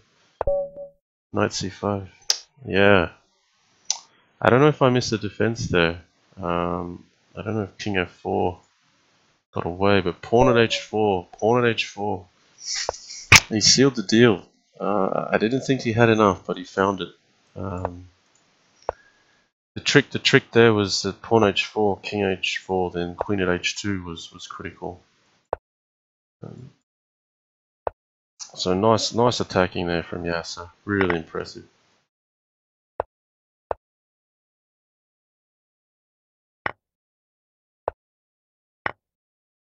Okay.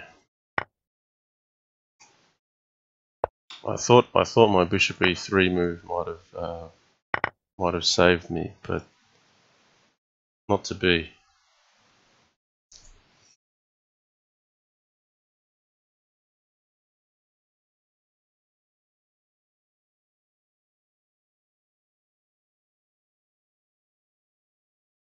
Okay, so we've been down this line before, and Yasser got quite aggressive. This time, yeah, I need to play this accurately.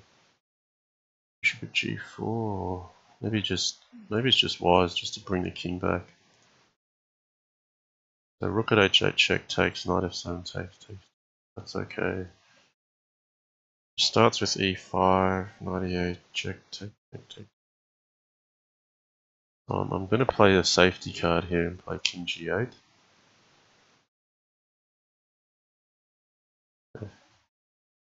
e5. Maybe the knight should go to g4. I think the knight has to come to e8 though, because I wanted to defend the back rank. If he plays rook h8, takes knight f7, king g8, then knight d8 takes. I don't want queen at e8 to be viable. So I'm just hanging back here for a little bit. Now my light squares are the issue, so let's cover the light squares if we can. Maybe bishop at g4 first.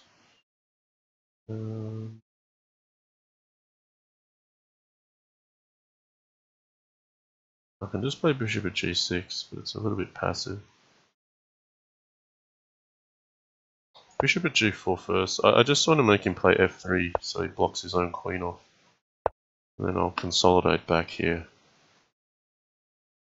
And what's nice is this bishop's also defended, so you know, knight at f4. If you play bishop at g6, that's getting captured. If I can get the arrow correct on the screen. Okay. Now pawn at h3 is a possibility.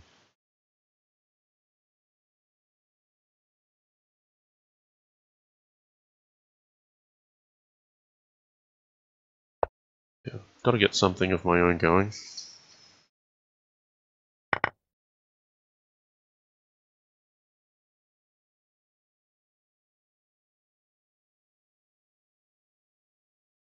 So yeah, that's why, you know, instead of just playing pawn at h3 straight away, that would leave a bishop undefended on h3.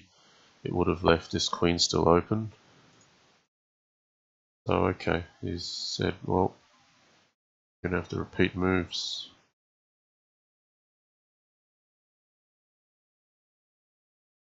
Okay, I'll take him up on his offer. And I've got pawns in hand which I want to make useful. I could kick his knight back, or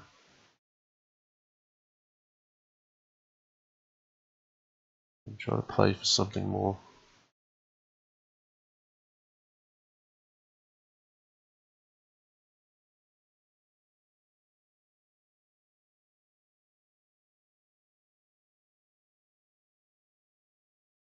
Tempted by bishop g5.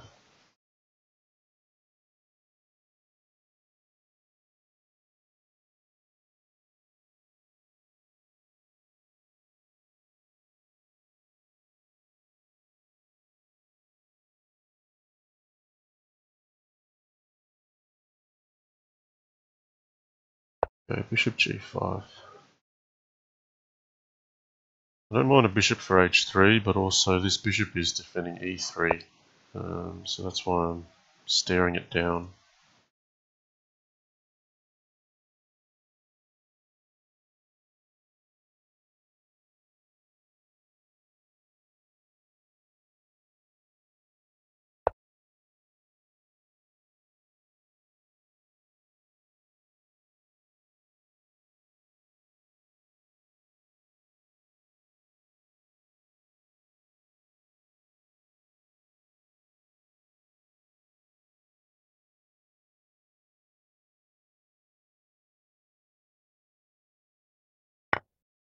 Oh, he's going for me. Knight g7.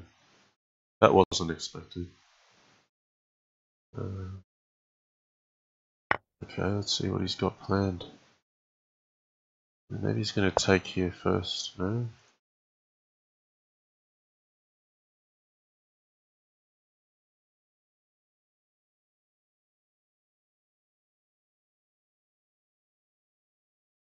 I'll throw in the check first.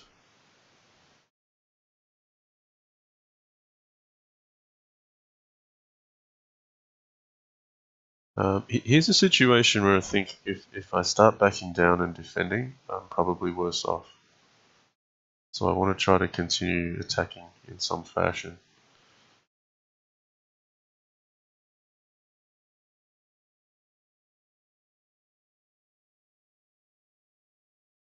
If the king backs off, I might play knight f5 and hit the rook. Depending on where his king goes, there'll be, like if his king goes to h1, then knight f5 means I get the rook with check, and that starts my attack quite quickly. I'll put this here to make him think carefully about where he should put his king. If he drops back here, I can even play knight h3. He may have to go to f2. Then pawn at e3 becomes useful for me. So okay, here's played there. I've got knight f5, I think is right. Or is it knight h5? Maybe trivial, maybe important. I think knight h5. I'm going to keep this line open for the bishop. But most importantly, either knight f5 or knight h5 threatens the rook on g3 with check. And then after pawn at g2, it should be game over. So every tempo counts here, and I'm able to get my knight out of dodge with tempo. That's what knight at h4 check was about. I thought maybe king f2 was a better move. He may have had to just concede that his king has to run to the open a little. And then pawn at e3 was going to be annoying too, so... Yeah, okay, so he's offering the rook. That looks very strong for black.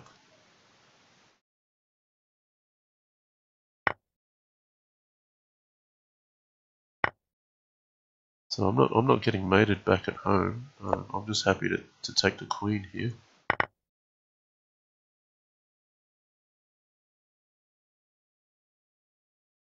I've got too much here. There's a lot of material in my hand. Alright, do I have a mate? No, not quite. This knight should probably drop back to e3 or h4.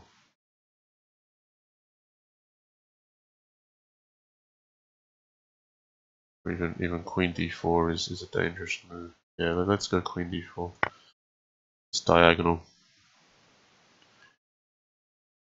So I am threatening mate here, which is rook at g1 check, rook takes. Sorry, rook at g1 check, rook takes, knight at f2 check, king takes, and bishop h3 mate.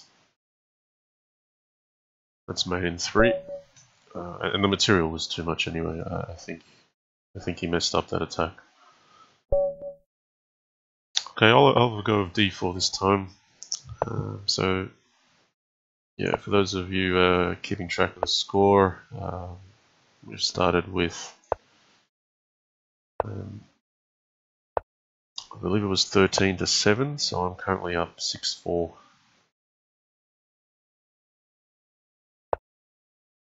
Gonna get 95 in early.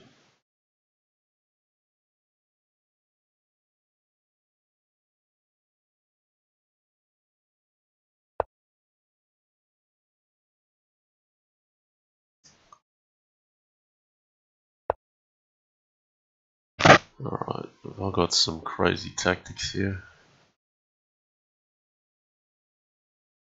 That's probably not.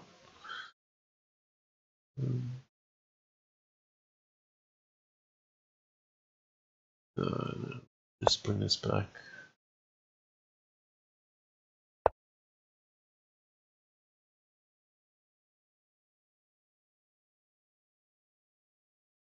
So I want to make something on this diagonal, but don't really see how it's going to happen.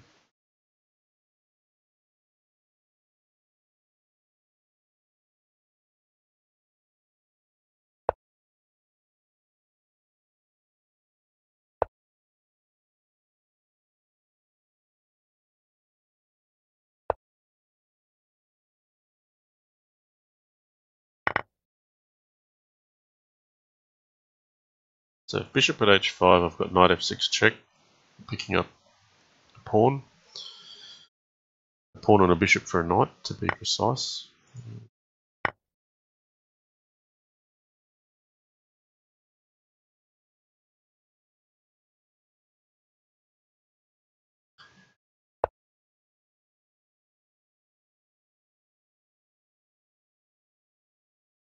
Okay, gotta maybe allow for a passive bishop or bishop at c5.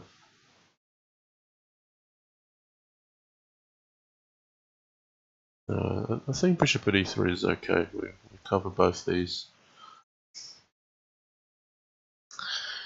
I can feel the GM positional play coming into this.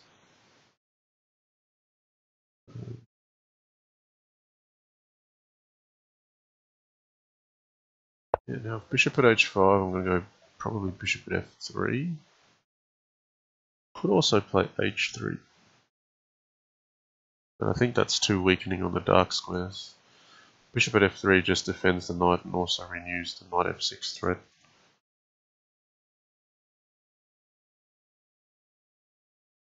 So I think positionally, look, it's good for black here. Black's got some targets.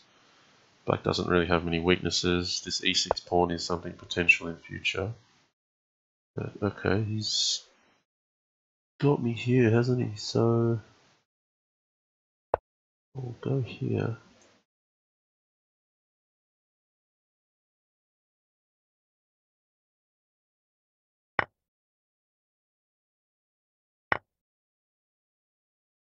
There's tricks here. King e2. Knight at c3 gives up a knight, which I don't really want to do. Maybe king f1. Yeah, king f1's better. King e2 is just stepping into the way of a potential pin that he can defend. Okay, let's try to push. So I've got a bit of an awkward king position, but I'm going to say I've got a set of pieces here, so I'll try to open up on the king side, start to launch an attack.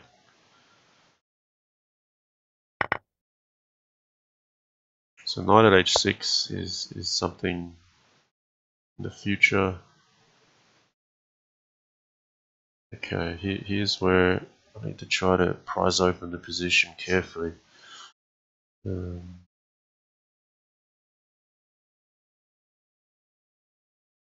Let's consider this for a moment.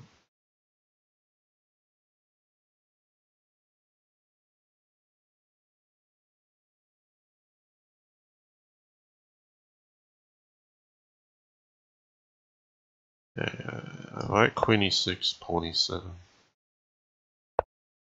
Maybe even knight at e7, king h8, pawn h6. And then he can take this and he can run.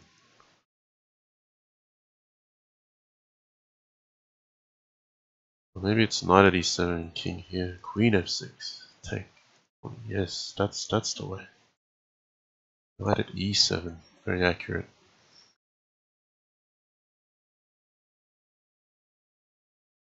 I didn't see that immediately after queen e6, but the point is that this actually blocks the rook off. So now king h8, and then suddenly queen f6 becomes viable because if takes, pawn at g7. And then king here, bishop h6 check, king to h8, and pawn at g7 mate. The bishop d3 check. It has to be blocked. I've still got enough material in hand to place the mate, just. So takes, pawn at g7, king takes, bishop h6, king h8, bishop at g7. So I can't afford to play here or else knight at e2 is too dangerous.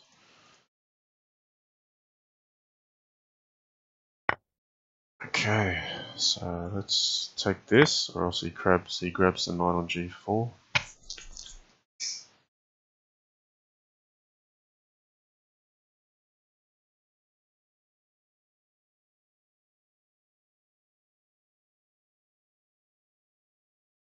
So yeah, feeling good about this position. It's not over yet. Maybe rook g8 is a defensive resource. Could be knight at e8.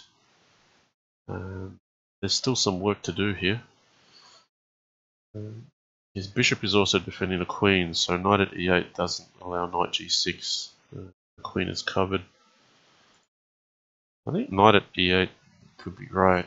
I could maybe counter that with pawn at h6. Yeah, so here, pawn h6 takes bishop at. Yeah, that'll be enough. Takes with a knight, that'll be enough. So I'm not going to back off with my queen, I'm going to keep attacking.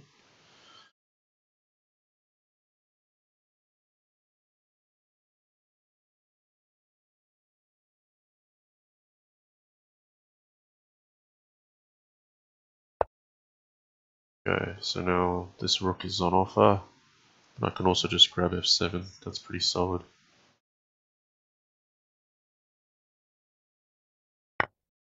Not even going to think too much about it. So now my queen is out of dodge and I've mounted a big attack. This is now also a target.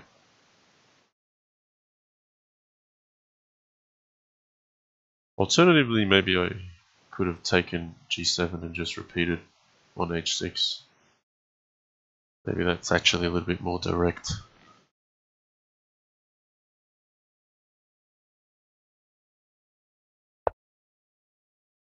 Yeah. I'd be greedy. I think I'll take this.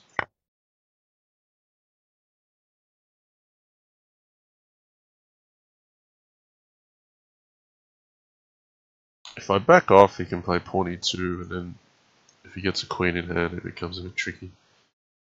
So, yeah, let's look at this here. What's the simplest way forward? I think it's just taking the knight.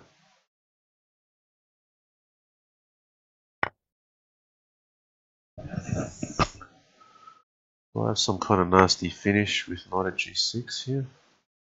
Takes, double check, king here. I can't trap him from running this way though. It's probably just knight at f7.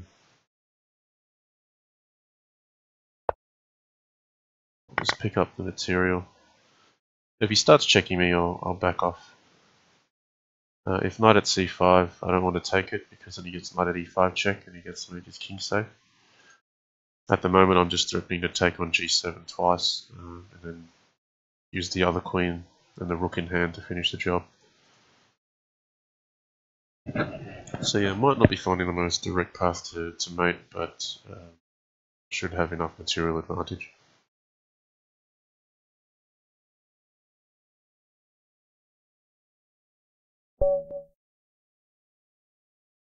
Okay, he resigned.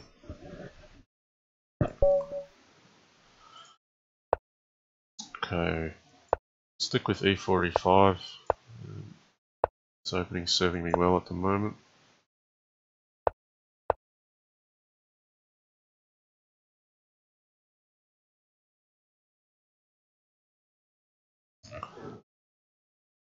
So he's been playing the sacrifice every game. Maybe he's seeing if he should deviate. Oh, d4. Okay.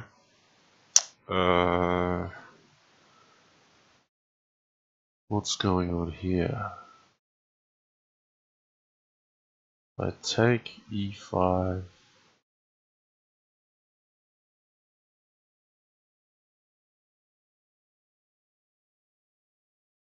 Let's have a think about this. I don't think that's good. DE.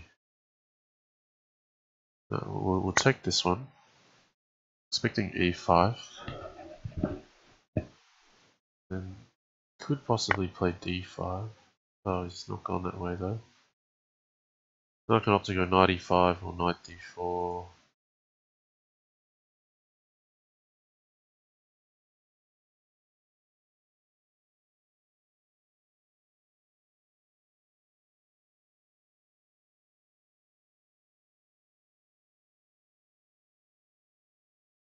Yeah, we'll go knight d4.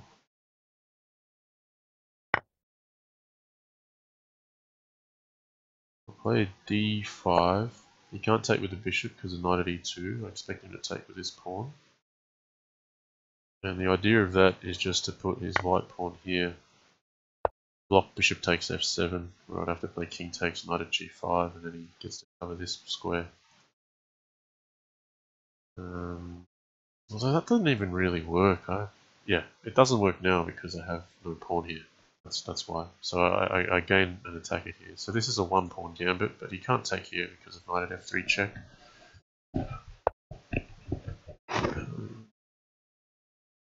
Playing rook e1.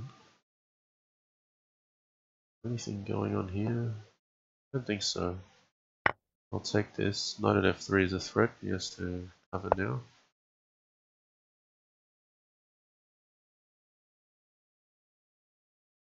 Tempted just to hit it.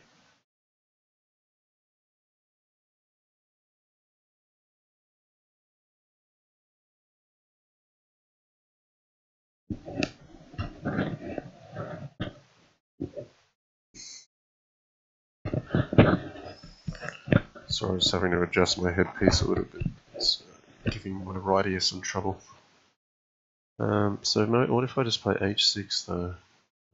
Can I preserve a pawn?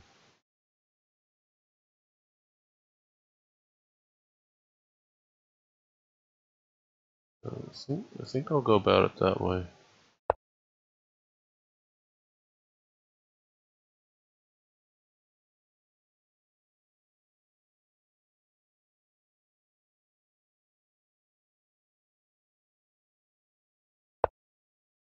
Ooh, d6. So, does that work? I think I can take this. Rook e7. Takes. Knight at f3. Oh, let's look at this carefully. It takes, rook e7, takes. Knight at f3 check, takes. He's got mate on d8 as a threat. So, knight at e1 or knight at h4. If I can get bishop h3 check out, then I end up winning. I'll have a rook in hand as well. Let me just think about this.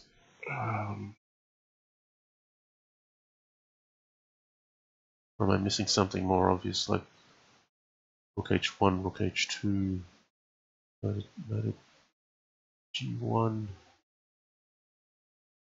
g2 takes. Instinctively, I feel it should be better for black.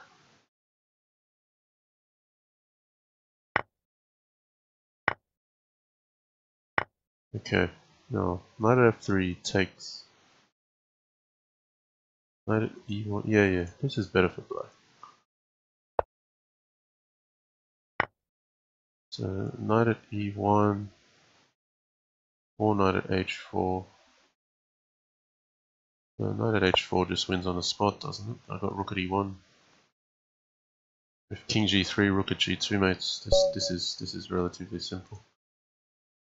I forgot I had a rook in hand when I was doing all those deep calculations.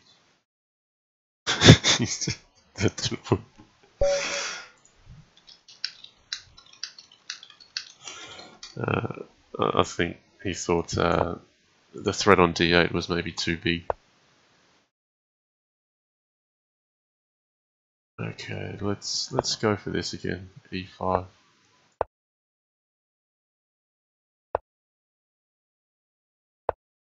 It's such a pleasure to play Yasser. He's a really pleasant guy, and the quality of the games are great too. He really seems to get the most value out of each position.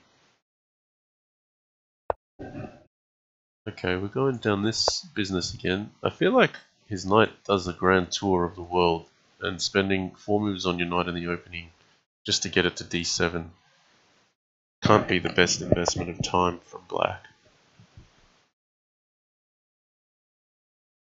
Now from here I played knight f4 last time. Things kind of headed south later on. What I might do, I might play king h1 here, just avoid the complications with bishop c5.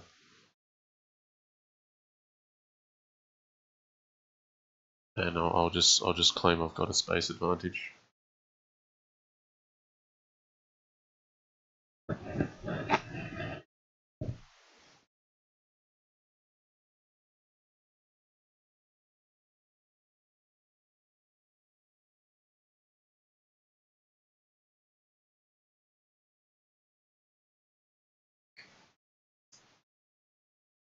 Well, we got 100 viewers in the channel, so that's fantastic. Got a very live chat.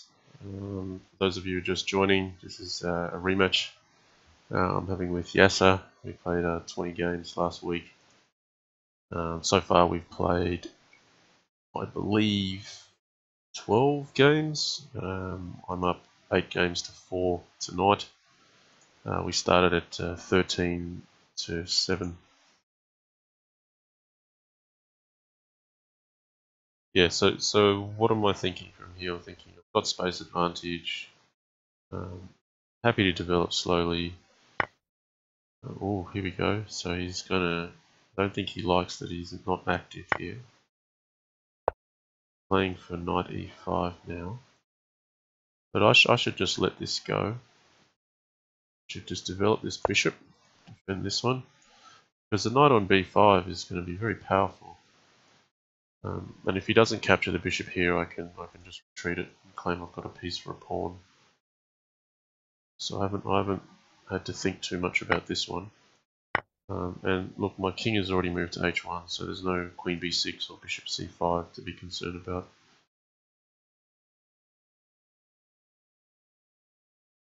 So yeah, dark square weaknesses here. That's what I'm playing for.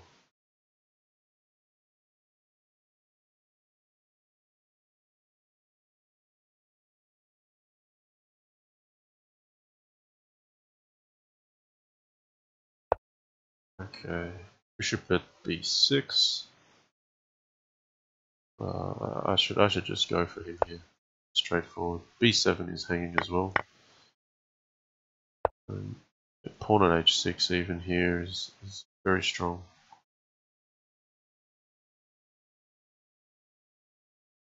Question is if b7. So where can the queen go if I take b7? You can't really go to the dark squares because bishop at d6 is going to hit.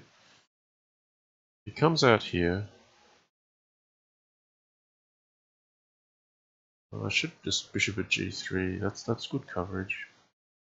And if he goes to a light square, I can just repeat knight d6. So I'll grab the pawn first before trying to push into the dark squares, because having an extra diagonal piece is really valuable to take on your opponent when they've got a few pieces hitting the same square.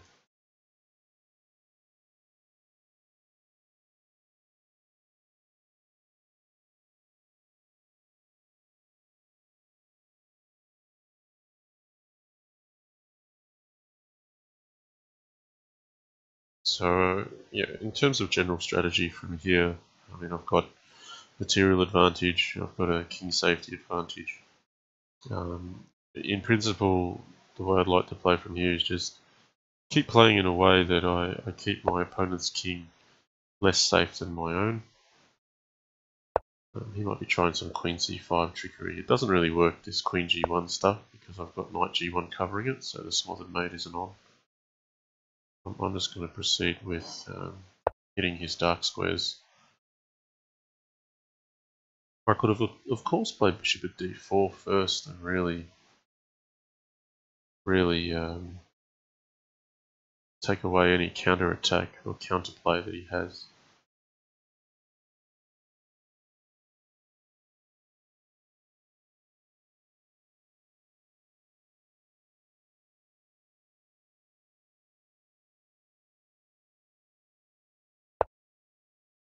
Okay, rook g8. Now there's also tricks like bishop at d6 that can happen.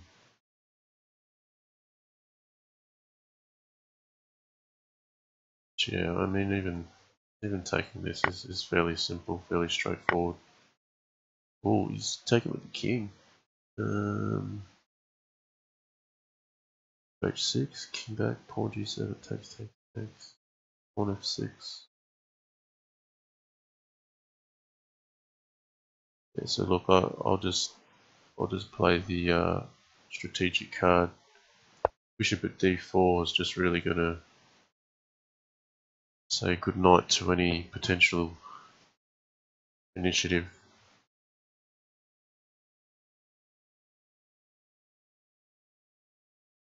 This king's in a very dark place.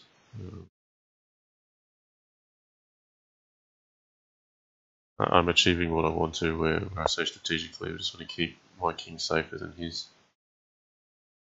Okay, so lead with pawn at f6. Now, knight f7 picks up another pawn, which might be useful to attack with.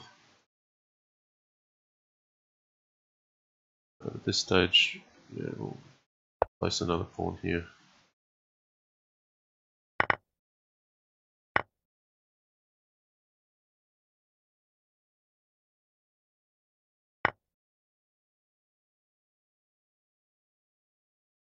So if queen b6, I want to play bishop at f6. Probably good to play bishop at f6 anyway. Bishop at h6. Yeah, it's thinking which way you skin your cat from here, I feel like. But maybe this is better, because I've got knight f7 as more resource. If need be, I can always bring the queen in and do some more trades. Let's just get this one in. So that was a pretty convincing win. I think he mucked around too much in the opening. So I've put together a string of 4 wins here, on a bit of a streak.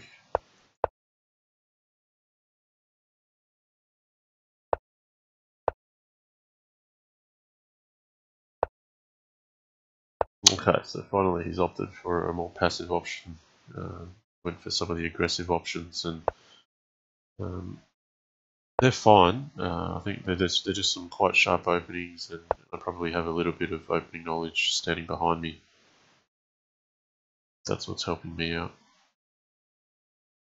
Okay, so this is a bit of a passive line from white. Figure out how to proceed.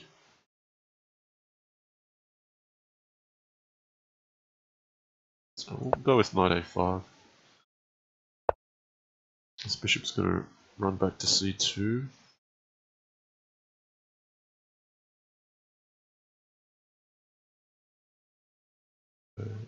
Play a6, b5. I mean, normally this bishop will just sit here, but I'm going to develop it out to b7.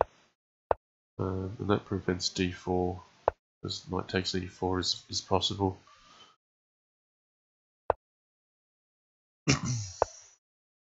So this is very Rai Lopez-like.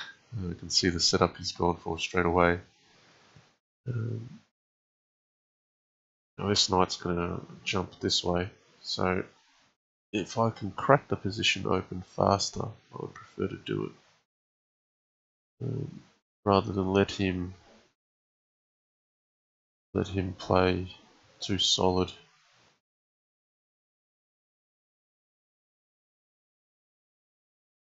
Okay, so how do we proceed from here?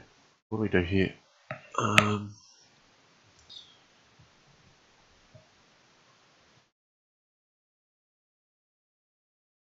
want to crack the position open with d5. Knight e5. I don't think the tactics are in my favour. I don't really have anything out of it, or do I? Knight e4 takes, he takes. Probably just opening it up on his terms.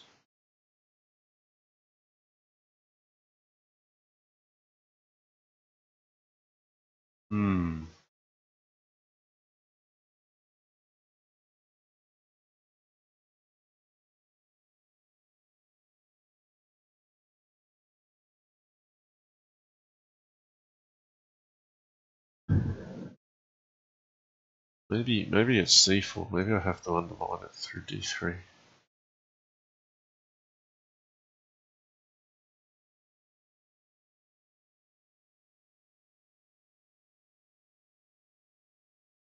Yeah, let's just keep things active. He can play knight f1 if he wants. I think it's still fine.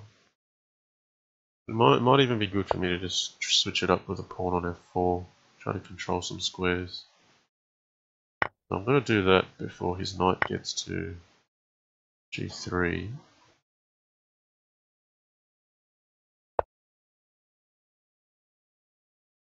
This is the difference in Crazyhouse, this kind of maneuver. He's seen this already though.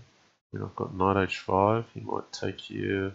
Then the bishop will hang. So I'll play knight h5.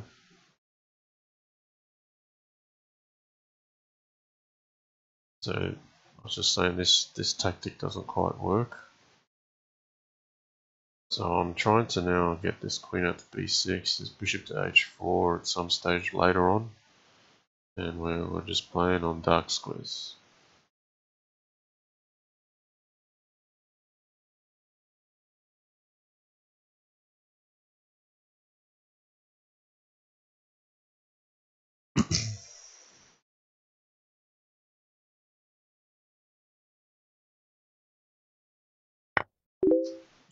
Okay.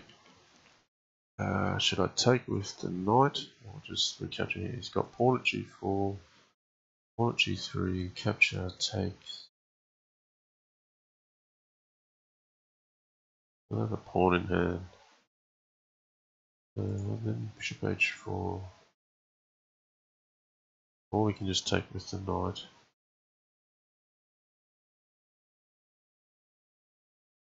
We'll go for it. Be ambitious.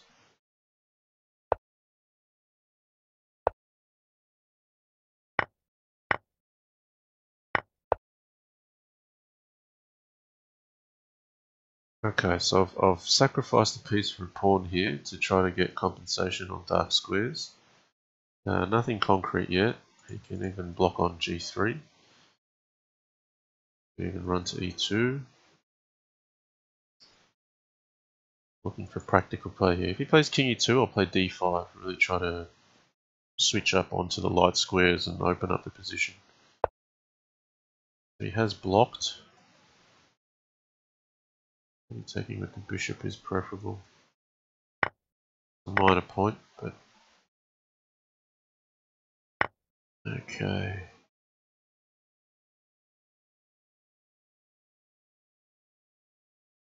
So he's banking on his defenses on the dark squares.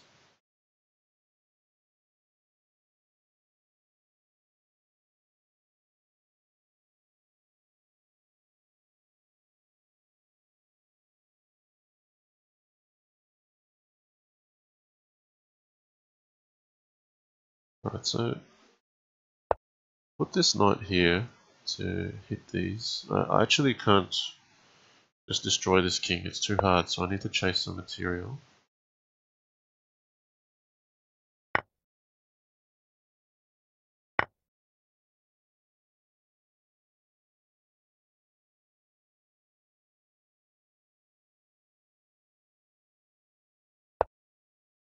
And I need to get a move on, because I'm low on time.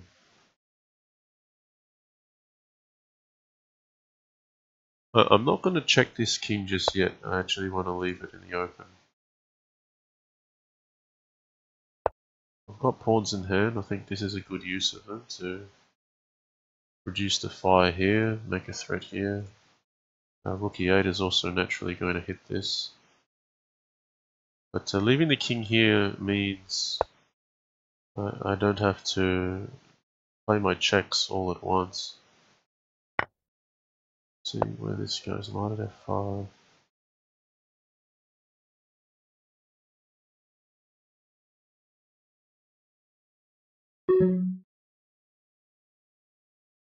So it's, yeah, we've got to be careful here.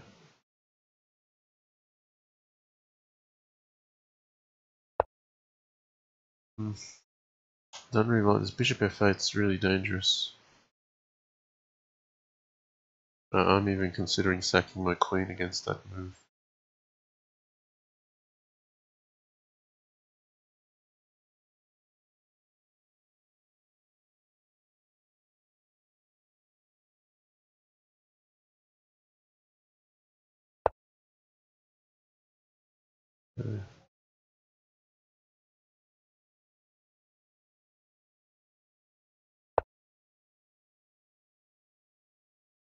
I wouldn't be surprised if he runs up, yeah. Now my knight's covering g7. He's got to be careful. Knight at g2 can be dangerous here.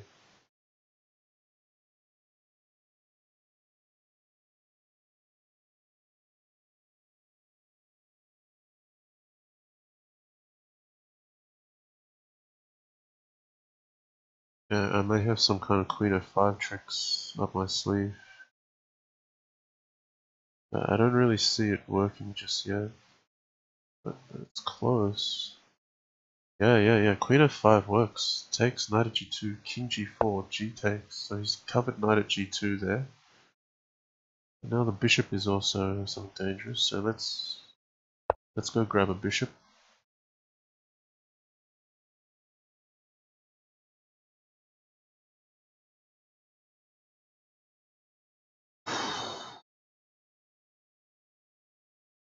Yeah, that could be a pretty elegant mate lurking around the corner if he's not careful. So takes, bishop at g3, king g4, knight at f2, check. Mate. What I'm looking at. Okay, so he's gone for this. I have to recapture, or else I'm mated with knight h6 check. Unfortunately here I've got a bit of defense, so I've got a bishop in hand. This is dangerous for him. My queen's covering f7, so he's not going to get a smothered mate on me. I'll take it with the king. Be daring and accurate. The bishop at g3. No, mate, he's actually resigned.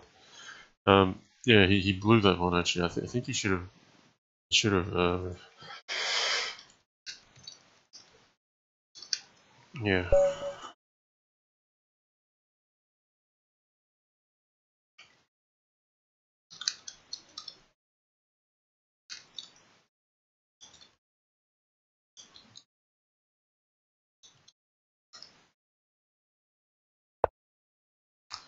Yeah, so that was unfortunate for Yasser. I think if he'd brought the king back, he would have done well.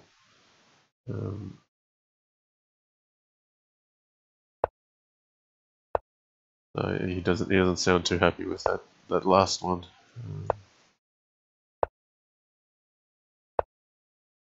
Okay, so he's called last two matches. I can feel the pace has also picked up a little. I like Flourish Z House. He says, suggest 10 more, Jan. Say I can go at this all night, old man. No, I'm not going to say that. Oh dear. Okay, we went down this path and he had a weakness, so now he's changed to putting a pawn on c7. How does that affect me? How should we play from here?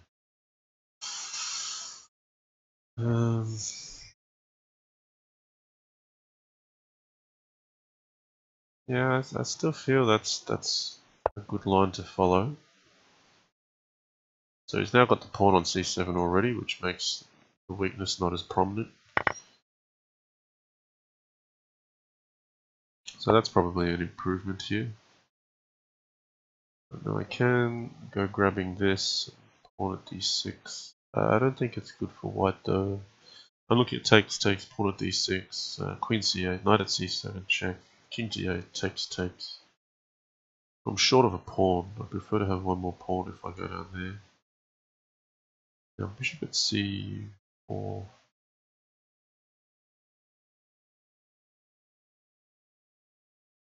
I'm gonna leave this knight c7 option open for a little bit later.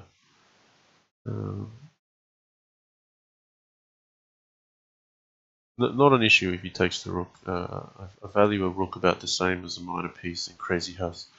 That's largely because in chess the additional value of the rook is because in an endgame it can cover the squares much better than a knight or a bishop. In Crazyhouse, because you're intrinsically placing pieces on the board, generally a rook has pretty much equivalent value to a bishop or a knight.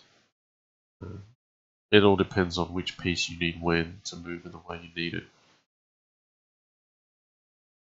So that's why you can see I'm quite liberal with this without even thinking. If he was to knock me around now, then I'd probably go for c7. And then at a later stage, if I'm allowed to build pressure, I might even play knight at g5 and try to hit e6. That's not easy to defend now because there's also a knight hitting on c7. Okay, so there's bishop c5. I'm feeling like I should cash in here, unless I can maybe pawn at f6 is worthwhile. Gf, knight g7, king f8, bishop h6, king g8. Not that much. So if f6 takes, c7 hangs. Let's go for it. Now that this bishop has vacated f8, g7 is more of a weakness. So he could take here, but then I'll get this one first, and then I can capture here.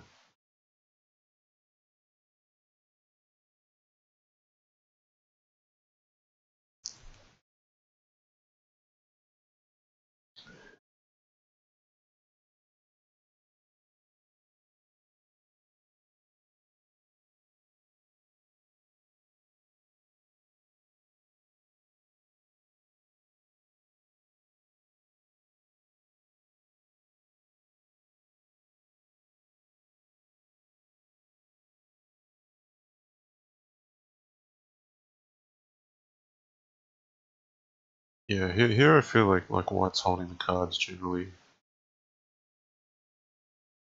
I mean, I'm starting to make inroads without having to sacrifice material, so that's usually a good sign. If rook g8, you could take, and f6 is weak.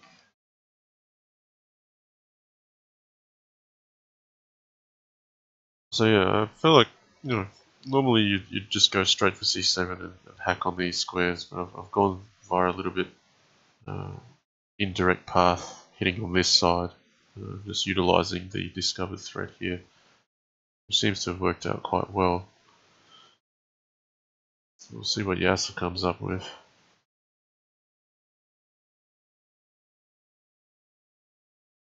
His clock is ticking down. Okay, he's played rook g8.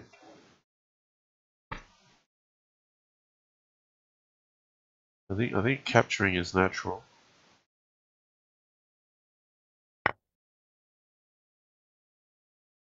He may not want to recapture actually. Knight at d6 looks really deadly. e7, pawn f6, takes. No, he's got bishop f6 as a resource. No, I need to get knight at d6 in first. But then after king e7, I'll just take d4 with the queen. The immediate pawn at f6 is good for black, I think.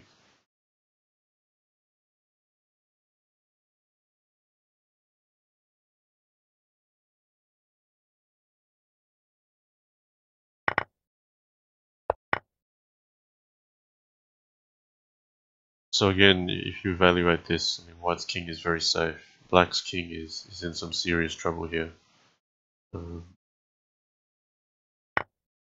Okay, he's gone for the rook. So he's banking on his king being able to run out.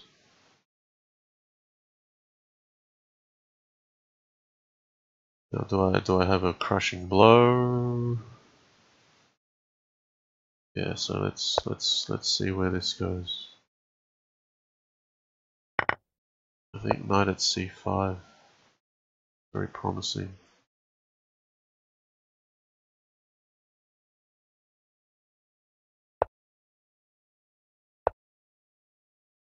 I'll just grab this bishop because b5 is occupied.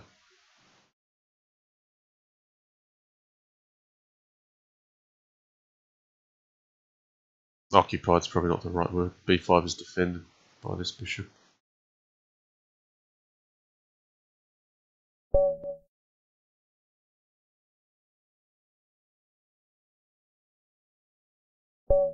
Okay, so this will be our last game. e4. Alright, we'll get one perk in.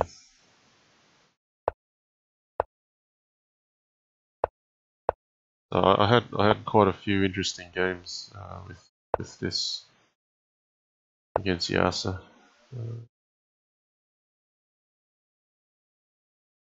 Yeah, we'll play h6.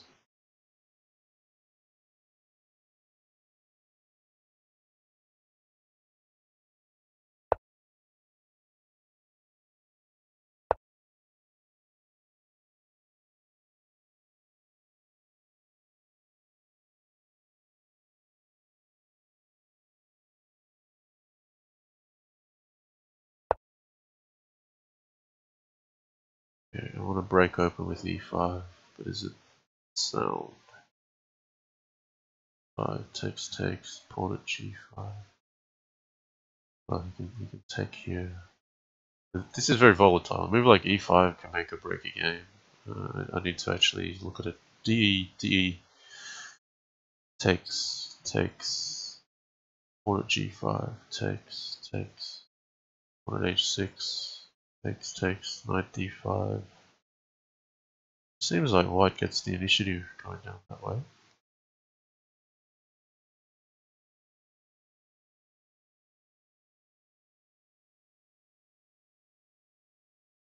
But that was the play I was trying to set up.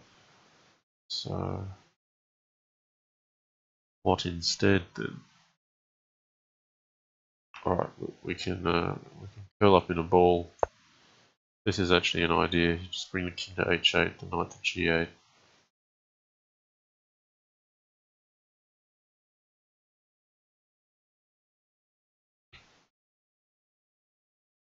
So yeah, I opt not to open the position. This is probably in white's favour. So curl up in a ball, get safe, and then build up pieces to try to maybe do like bishop d7, queen c8, try to launch something on here. The bishop also opens up. Maybe you delay e5 for a later time. Okay, I'll jump into e5.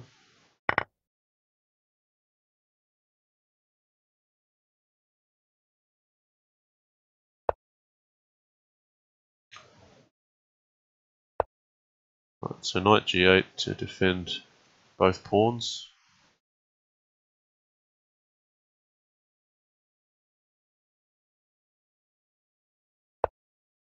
Okay, he decides we're going to open. So I will oblige. And now it's time to be resourceful. So I think g5 is in order. Okay, he's got a few holes on the dark squares. That's why I'm trying to make use of this g5 push. Put a pawn on f4, potentially.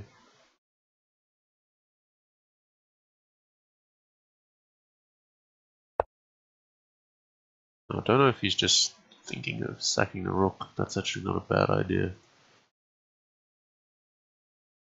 Maybe knight at h4 is not bad to prepare with first.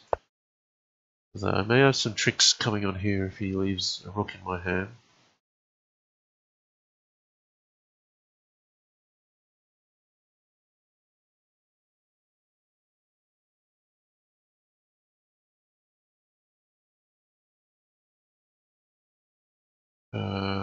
So Flourish Z House says, John, do you play any other board games like Settlers or Catan and such? No, not really. Largely Crazyhouse. Okay, do I want to capture this rook? Or should I just bring this back to g6? And then he gets to double. I mean, this rook's a useful piece. So look, a useful piece should be captured. He's got knight at h5 coming. I'd like to hit again on the dark squares, but that's going to be a bit annoying. If I play knight f6, he's got e5. I nearly feel like I have to play pawn at g6 just to keep my position intact. And it's nearly admitting that I'm going backwards a bit because I've pushed this pawn up from there. Okay. But yeah, knight at h5 I just can't allow. So I'm gonna have to balance my light squares.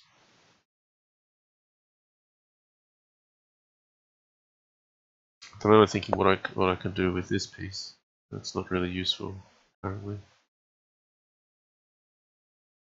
I'm thinking like an a5 rook a6 lift. Let's go for it. If he wants to take that, I don't mind too much. I think he's just getting his rook in position. Rook lift here, and potentially bring this over.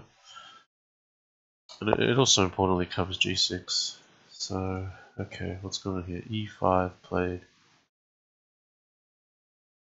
Alright, now I'm going to hit this pawn and defend this one.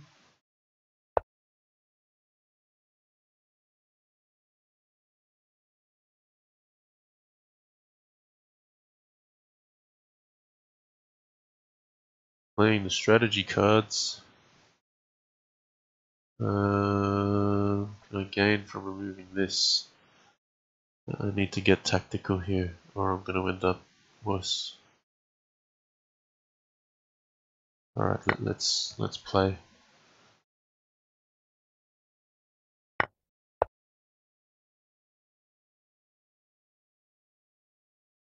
I like this defense on the third rank. This bishop is the next piece I want to activate, so I'm getting my pieces active. Pawn at b4 or bishop at b4 maybe good, just undermine d5. So you can see he's piled up pieces here ready to go on f6, but I've also got my pieces all set on f6. So I should win a battle here if it ensues. Pawn f6 takes, rook f6. So here he comes, he's going for f6 again. I want to pick this one off. But am I getting in trouble with knight at g5 though? Rook h7 takes, knight at g. No, I should be fine. Oh, gotta grab the material. Uh-oh, he got an extra piece on f6 though. So, what's happening here?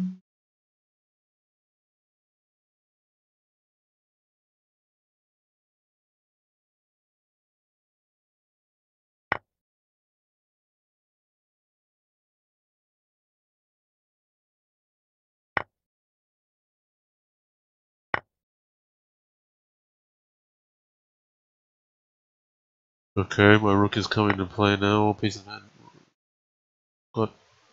I'm getting mate threaded here. Got bishop f6. That's nasty. Do I have some recovery from that? I could play pawn h2 maybe.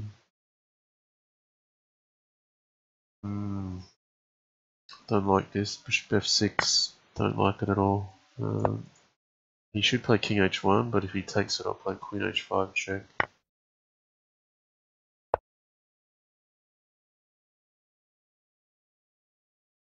I think he's got me, guys. I've left f6 with too much to play for.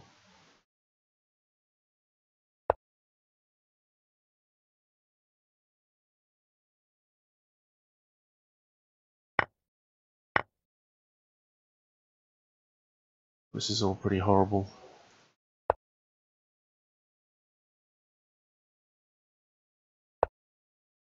From here, he should just defend.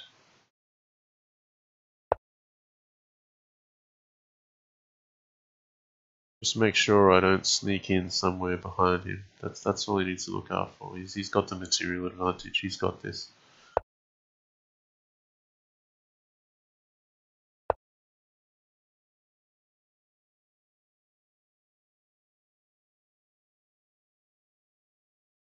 Maybe he's got a direct finish here. Rook h7, knight at f8. I think that's good enough to do it.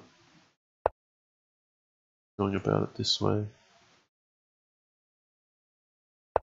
Alright, so I get to put a bishop there. I want to keep my knight. I'm going to try to continue defending here as long as I can.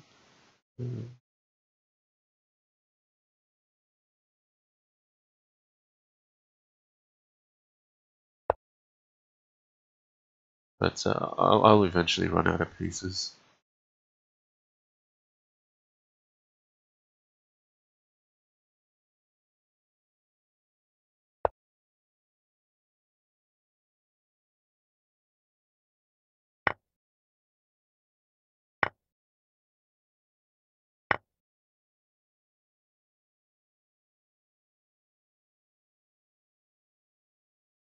Yeah, bishop f6 is going to take care of business. Pawn to g7, queen h6, no, rook h7. I'm not mated yet, but I should lose this.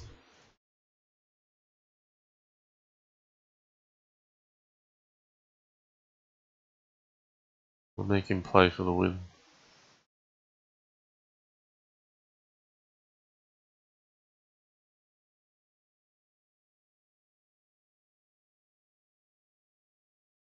My only trick would be something like rook at e2. Yeah, that's a move I wasn't wanting him to play.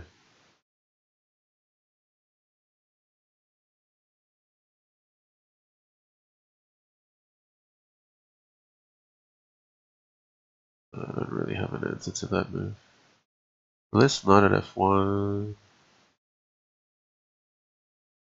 There's some fruit. Alright. I think this is fairly hopeless, but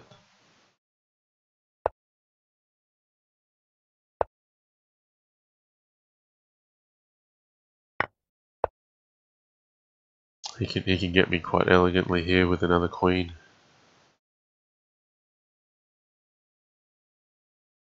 I don't have anything on his king here.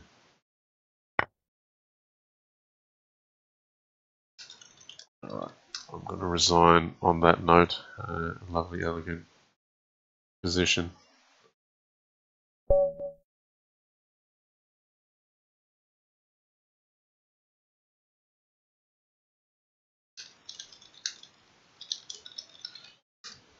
Okay.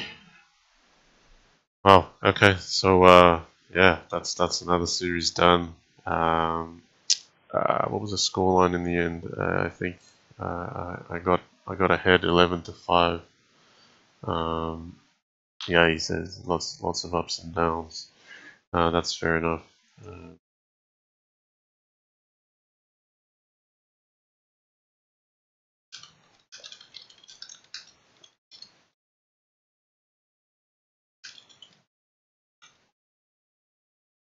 All right, we'll leave it there.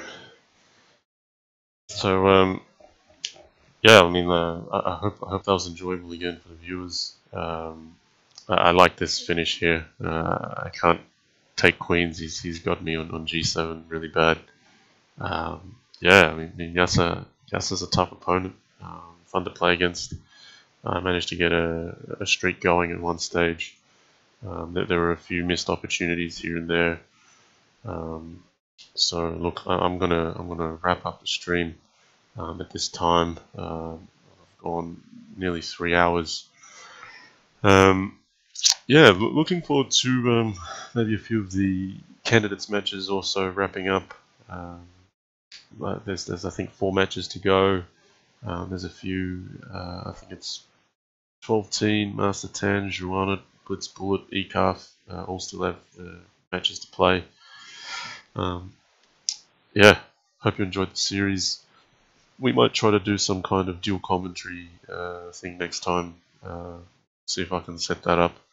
I'm not sure how that's going to work while we're playing against each other. But yeah, we'll have a think about it. We'll see. I'd love to do that. That'd be amazing. Okay, take care, everyone. If I don't see you till then, have a great weekend, and thanks for joining once again.